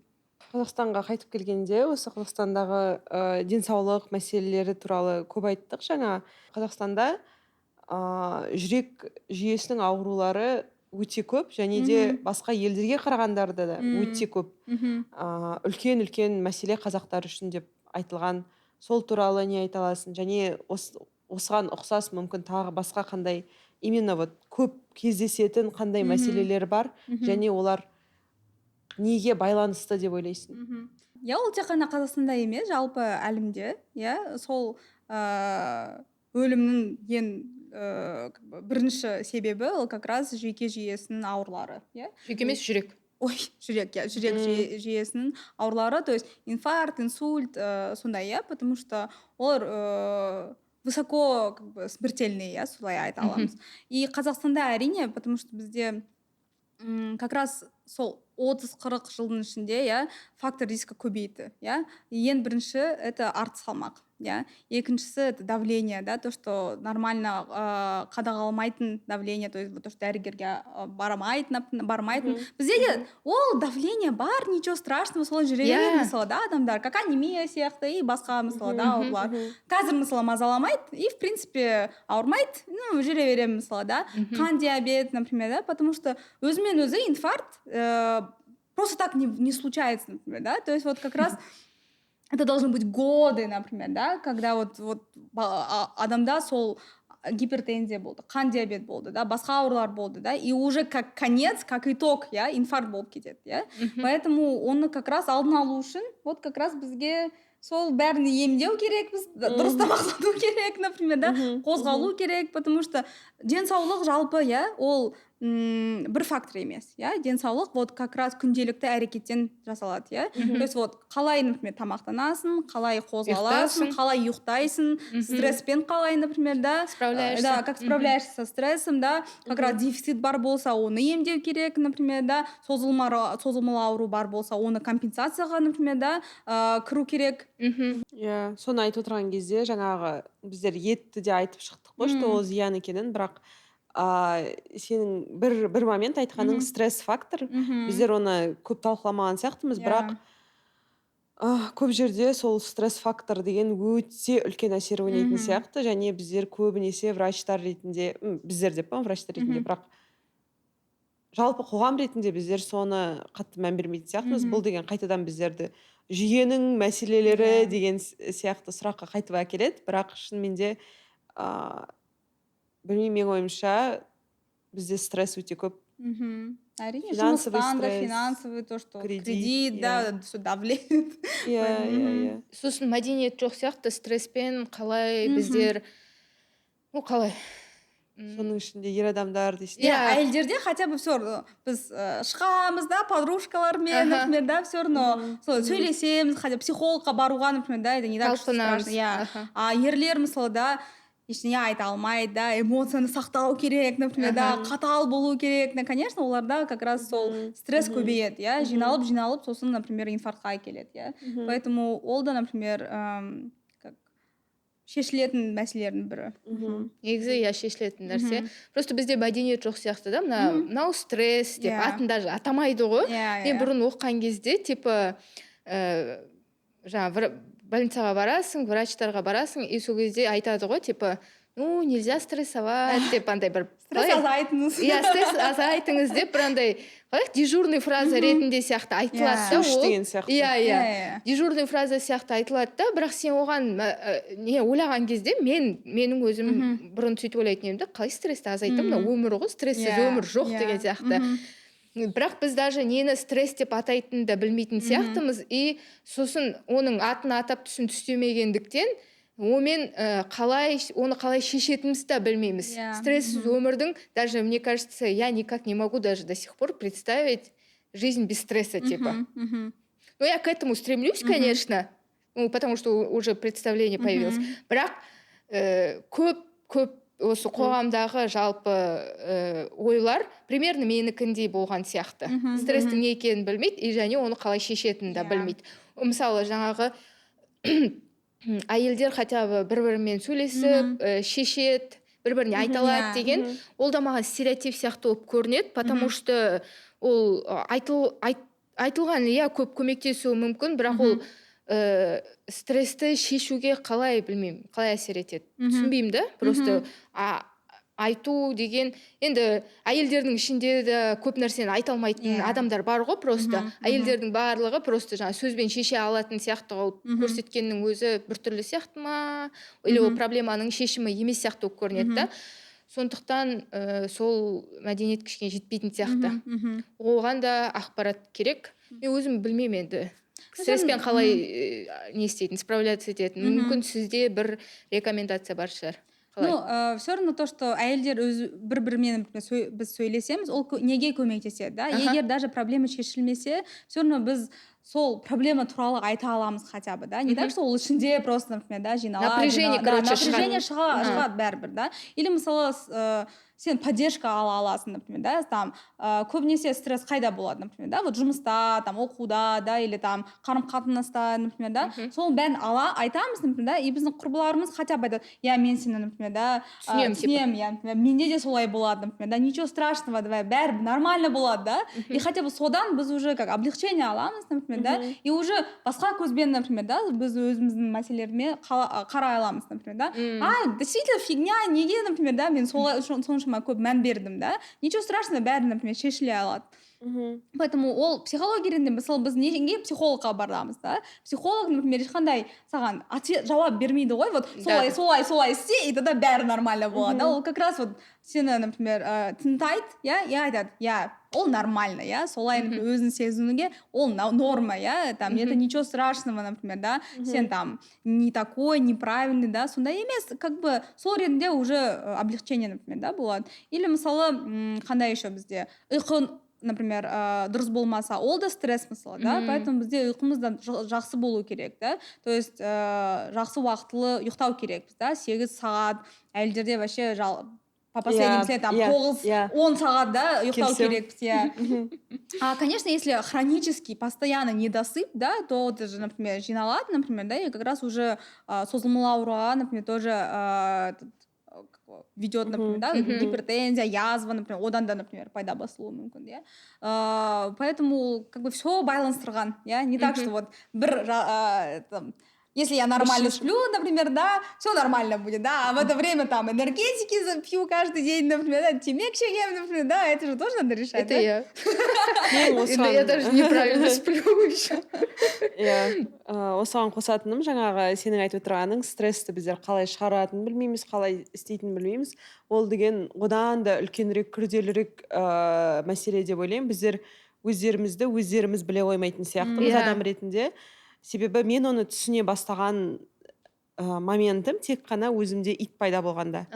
Итпен бірге тұрған кезде иттердің психологтары болады, зоопсихологтары болады. Сосын осындай сөзді естідім, overstimulated деген. Өте қатты ұнайды маған сол сөз. Overstimulated, перевозбужденный. Ол қандай, вообще смыслы қандай? Очень много әртүрлі нелерден слишком көп информация түсіп кетті басына. Сол информациядан или слишком танымсыз ситуацияға түсті, қиналып қалды. Иттерден ол тез көрінеді, жақсы көрінеді.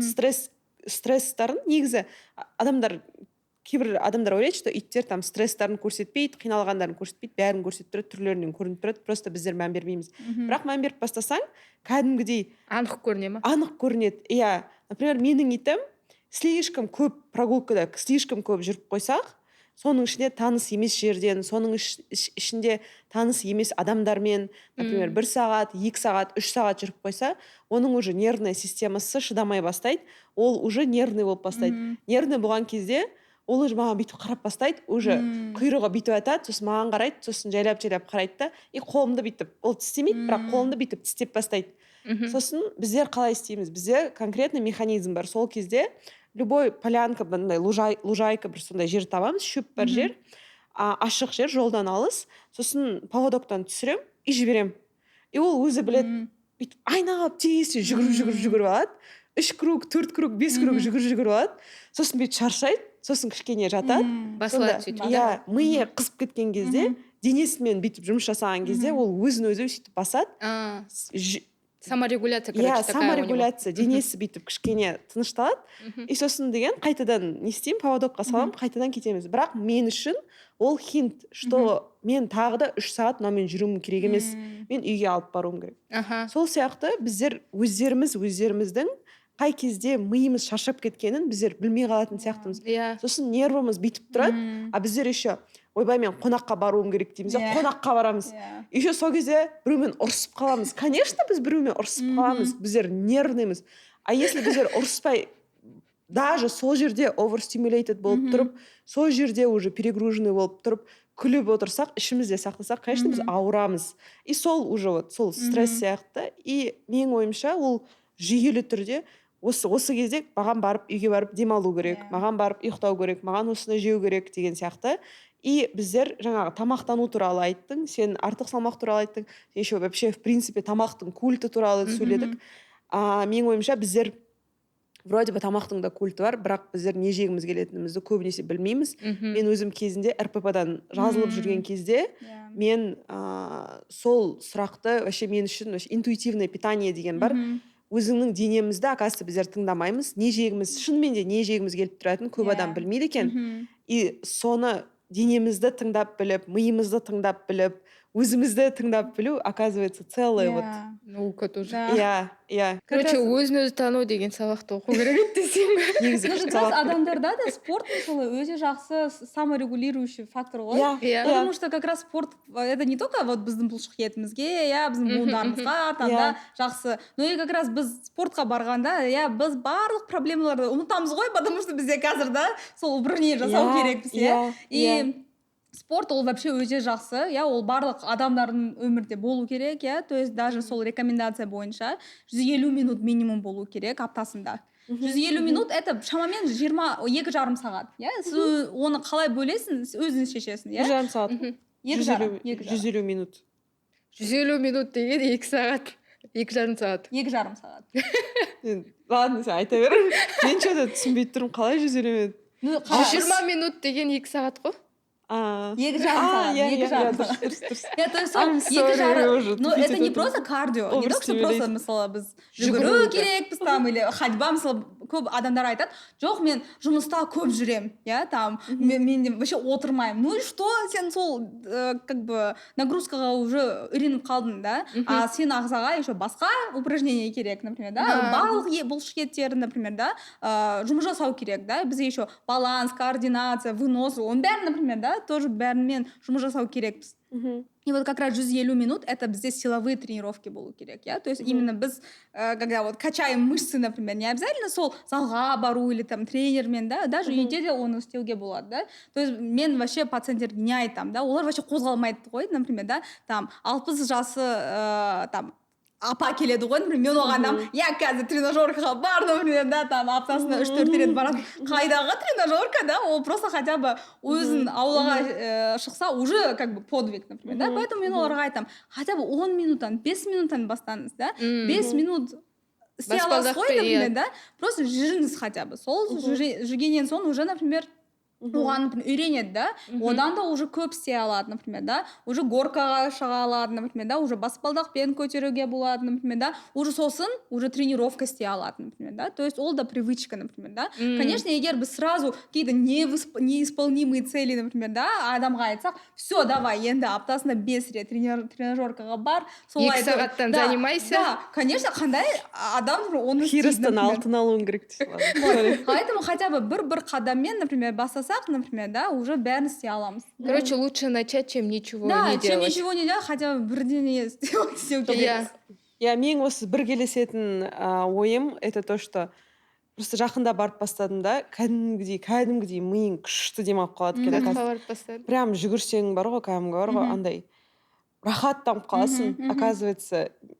И бізде, оказывается, мектеп кезінен бір түрлі надо заниматься спортом деп как-то фигурамен, әдемілікпен бүйтіп байластырып қояды да, и содан жының келіп бастайды да соған. А негізінде это же весело. Если здоровое отношение, это прям весело, күшті ғой, жүгірген, біткен. Мен әлі отношениям өзгерген жоқ. Менде ужасный отношение. Бәрімізде сондай. Жоқ, просто әр адам физкультураға не физнагрузканы табу керек. Өзіне ұнайтын да. Саған бізде жүгіру, например, ұнайды, да. Мен мысалы бимен айналысам, да. Там басқа адам тренажеркаға барады. Басқа адам, например, мен шахмат саналама. Ну, шахмат ол да жақсы, бұл миға әсер етеді, да. Но бұлшық етін тоже, например, қозғалу керек, да. Просто именно мысалы балалар, например, да, мен балалармен тоже жұмыс жасаймын ғой. И вот балалардың, например, артық салмақпен келеді, да. И ата-аналар сұрайды, неге артық салмақ пайда болады, да, неге солай болып жатыр, гормон ба бұзылу. Бала 9-да, бала ешқандай ақша таппайды, тамақ сатпайды, сата алмайды, например, да. То есть ата-аналар не береді, соны жейді, и ата-аналар қалай тамақтанады, ол да, сол по привычке солай жейді, например, да. И мен сұрасам, қалай сіз өзіңіз үйде тамақтанасыз? Көбінесе тәтті сусындар, тәттілер, әр күнде болады, сол снэк, чипсы, сондай сияқты. Перепотребление сахара. Сосын, например, фастфуд, там лапша, рамен, да. Сосын, например, мен сол ата-аналарға қараймын, и как бы уже өзім сұраймын, как бы қалай ойлайсың, неге онда артық салмағы бар деп, То есть, это же пищевые привычки, ол отбасынан, кішкентайдан, басталады. Егер мысалы ол дұрыс болмаса отбасында, конечно, бала, например, баланың самосознание әлі жоқ қой, например, да, ол денсаулық туралы вообще ештеңе білмейді, например, да. Мысалы сол даже артық салмақ бар балаға, бәрі нормально болуы мүмкін, да, потому что ол, например, өзін сезбейді, да, что он там толстый, он какой-то страшный, да, или там неправильный, ол ата-аналардың как бы ойларда солай, установкалары. И, конечно, олар келеді, конечно, олар өзінің балаларын туралы ойлайды, например, да, переживают, поэтому они пришли к врачу, да, чтобы сол артық салмақты алып тастау үшін. Но олар как бы тоже келеді, как раз бірдеңе баған бізге беріңіз, там, наверное, бір қандай таблетка, да, аппетиті азаяды, и бәрі нормально болады, да. Но как бы енді кішкене, наверное, надо тоже действия какие-то делать, да, то есть тамақтану, например, да, өзгерту керексіз, например, да, спортқа беру керексіз, и жалпы просто өмір сүру басқаша болу керек, например, да, потому что бала отбасынан да пример алады ғой, это же не так, что он сам по себе такой, да, родился с таким аппетитом, да, он такой, ол салат жейді, а басқа адамдар бешбармақ жейді, например, да, ол солай жұмыс жасамайды ғой, например, да, или мысалы өзімен шығады, например, да, спортпен айналысады, да, адам папасы, мамасы жатады телефонмен, например, да, ол да жата береді, да, потому что, например, олар оған айтпайды, например, да, давай, бала, там, өзің денеңмен байланыс болу керек, да, давай, велосипед тебейік, например, да, то есть спортпен айналысатын ата-аналар да, балалар да спортпен айналысады, потому что сол пример қарайды, например, да, поэтому ол бәрі солан басталады, да. Менің осында қосқым келетіні бір зат тек қана тамақтану туралы және спорт туралы. Мен еще бір естіген затым, то, что 30 жастан кейін, оказывается, мышечная массаның бұлшық еттердің 10% каждый 10 жыл азаяды. Сол себептен де кәдімгідей бізге 30-дан кейін, оказывается, надо заниматься. Но это ладно, қоя тұрайық. Вообще спорт туралы да, тамақ туралы да, себебі мен өзім РПП-дан жазылған адам болғасын, мен всегда с осторожностью айтам сондай заттарды. И және мен үшін маңызды айтып шыққан, что иә, дұрыс тамақтану керек, бірақ тамақтың демонизациясын жасап керек емес. Чипсы жеуге болады, рамен жеуге болады. Болады. Бешбармақ веганский. Иә. Бешбармақ веганский жеуге болады. Шынымды айтсам, мен РПП-дан емделу үшін күнде чипсы жедім.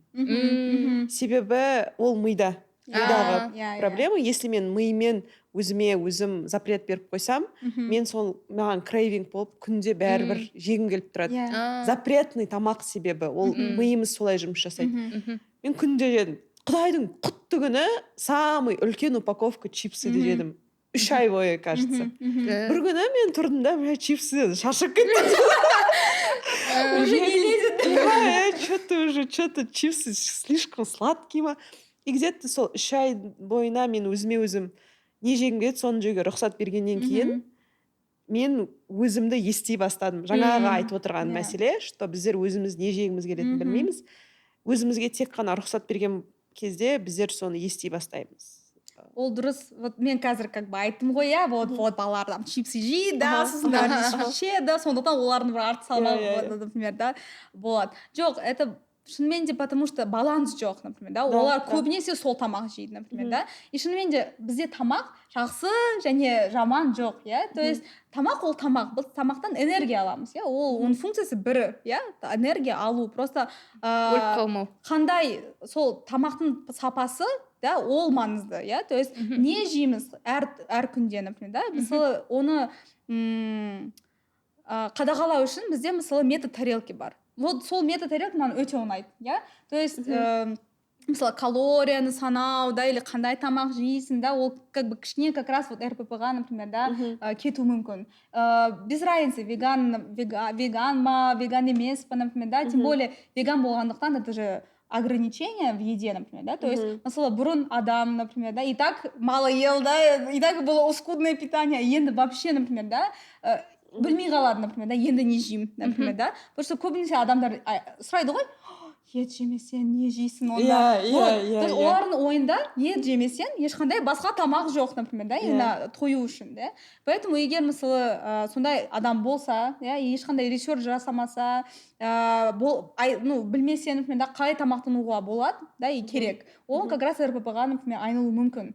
Поэтому просто вот метод тарелки, да, то есть өзіңіздің обычный тарелканы аласыз, ол вообще Гарвардтан жасалған мәселе, да, поэтому вот, то есть жалпы өзіңіздің обычный тарелканы аласыз, жартысы ол бізде клетчатка болу керек, иә, ол көкөністер. Көкөністер, бірақ майсыз, иә, там заправкасыз, майонезсіз, иә, то есть вот свежие овощи, да, салат, или мысалы пісірген болса, это вот тушеное, вареное, сондай сияқты, иә, и тек қана қияр помидор емес, иә, то есть как раз вот барлық көкөністерді, капуста, брокколи, бұрыш, там кабачок, оның бәрін қосамыз. Сосын еще жартысы қалады бізде, иә. Он жартысына тағы да бөлеміз. Бір жартысы ақуыздар болу керек. Это вот как раз, ет қоспаймыз, конечно. Да, это вот как раз чечевица, фасоль, нут, горох, соя, да, оның бәрін қосамыз, например, оған. И қалған, например, да, бір бөлігі, это бізде көмірсулар, да, то есть бізде углеводы, да, это бізде дәндер.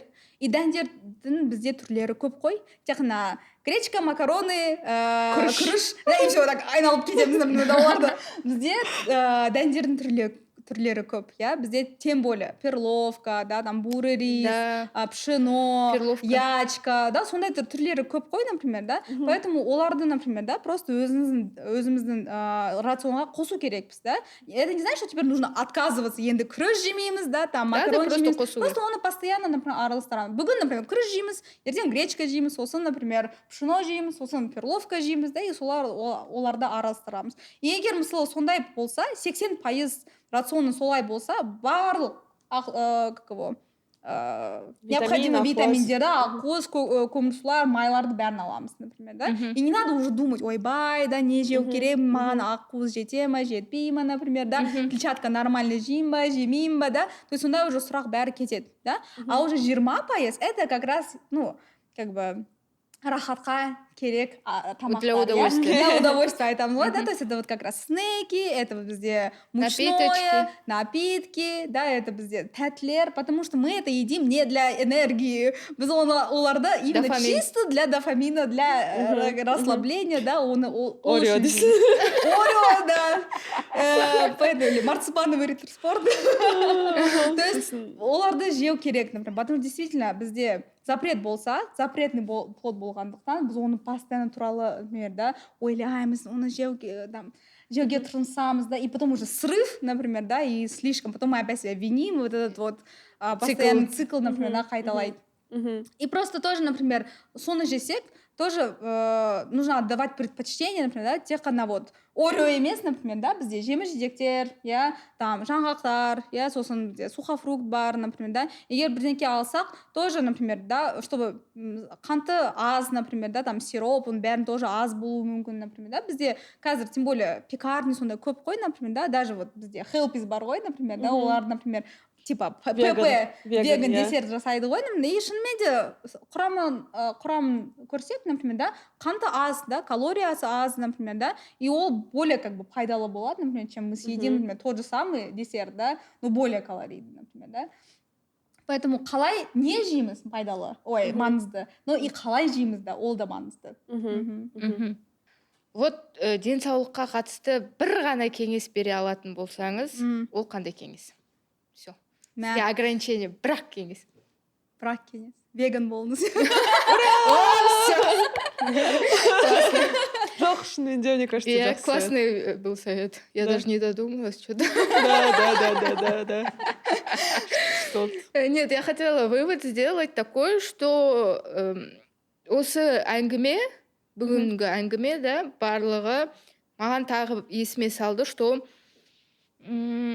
денеңмен байланыс қатты маңызды, жаңағы хотя бы танып білу, өзіңнің жаңа нервный болып тұрғаныңды, аш екеніңді хотя бы, или бірден жетіспей жүргенін, соның өзі танып білудің өзі үлкен, маңызды нәрсе. Біз оны даже тани алмаймыз. Мен өзім ұзақ уақыт бойы, мне кажется, үйрендім, хотя бы мне плохо деп айтуға ше. Мен плохо екенін де біле алмай мүмкін да просто. Сондай нәрселерге үйрену маңызды, ол өзіңнің денеңмен байланыс. Физкультура, спорт, ол просто жаңағы әдемілік үшін емес, просто қалай өзіңмен байланысты жақсарту үшін де жасауға болады. Сол сондай, короче, вывод. И сонымен бітірейік. Рахмет келгеніңе, маған қызық болды өте. Иә, шынымен де керемет кеңестер бердің. Біз үшін өте маңызды, өте үлкен темаларды көтерген сияқтымыз. Мен үшін тағы вывод это қайтадан жүйенің мәселелері, что бізде Қазақстанда болсын, әлемде болсын, адамдардың уақыттары жоқ, адамдарға басқа жағдай жасау керек, денсаулықтарымыз мүлде басқаша болар еді, біздерде тек қана уақыттарымыз болғанда, біздер машинаның ішіндегі бір жұмыс жасайтын не емес, шестеренка емес, бірақ адам бола алған кезде, сол үшін күресейік дейсің. 4 күндік жұмыс аптасы. 3 күндік жұмыс аптасы. Негізі бәрімізде де қоғамға көмектескіміз келеді. Негізі бәрімізде де соны істеуге қабілеттеріміз бар. Басқаларға көмектесуге де мүмкін біздер медсестраға жібермей мамаларымызды, өздеріміз, мамаларымыз емес, үлкен кісілер, көршілерімізге қарауға мүмкіндіктеріміз болар еді. Онда медсестралар более разгруженный болатын еді, да, например, бізде уақыттарымыз болғанда. Сондай жүйелік системаларды шешу керек. 3 күндік жұмыс аптасына күресеміз деген вывод менде дейсің. Рахмет келгеніңе. Рахмет шақырдыңыздар. Бәріңізге де қарағандарыңызға көп рахмет. Лүпілдетіп тұрыңыздар, комментарий қалдырып тұрыңыздар. Осы выпускпен өздеріңіздің туыстарыңызбен, жақындарыңызбен, достарыңызбен бөлісіңіздер. Себебі бүгін айтылған заттар өте пайдалы деп ойлаймыз. Жалғыз тек қана жастарға емес, тек қана вегандарға емес, бірақ веган емес адамдарға денсаулықтарыңыз жақсы болсын және біздің подкасттарымызды тыңдап тұрыңыздар. Рахмет.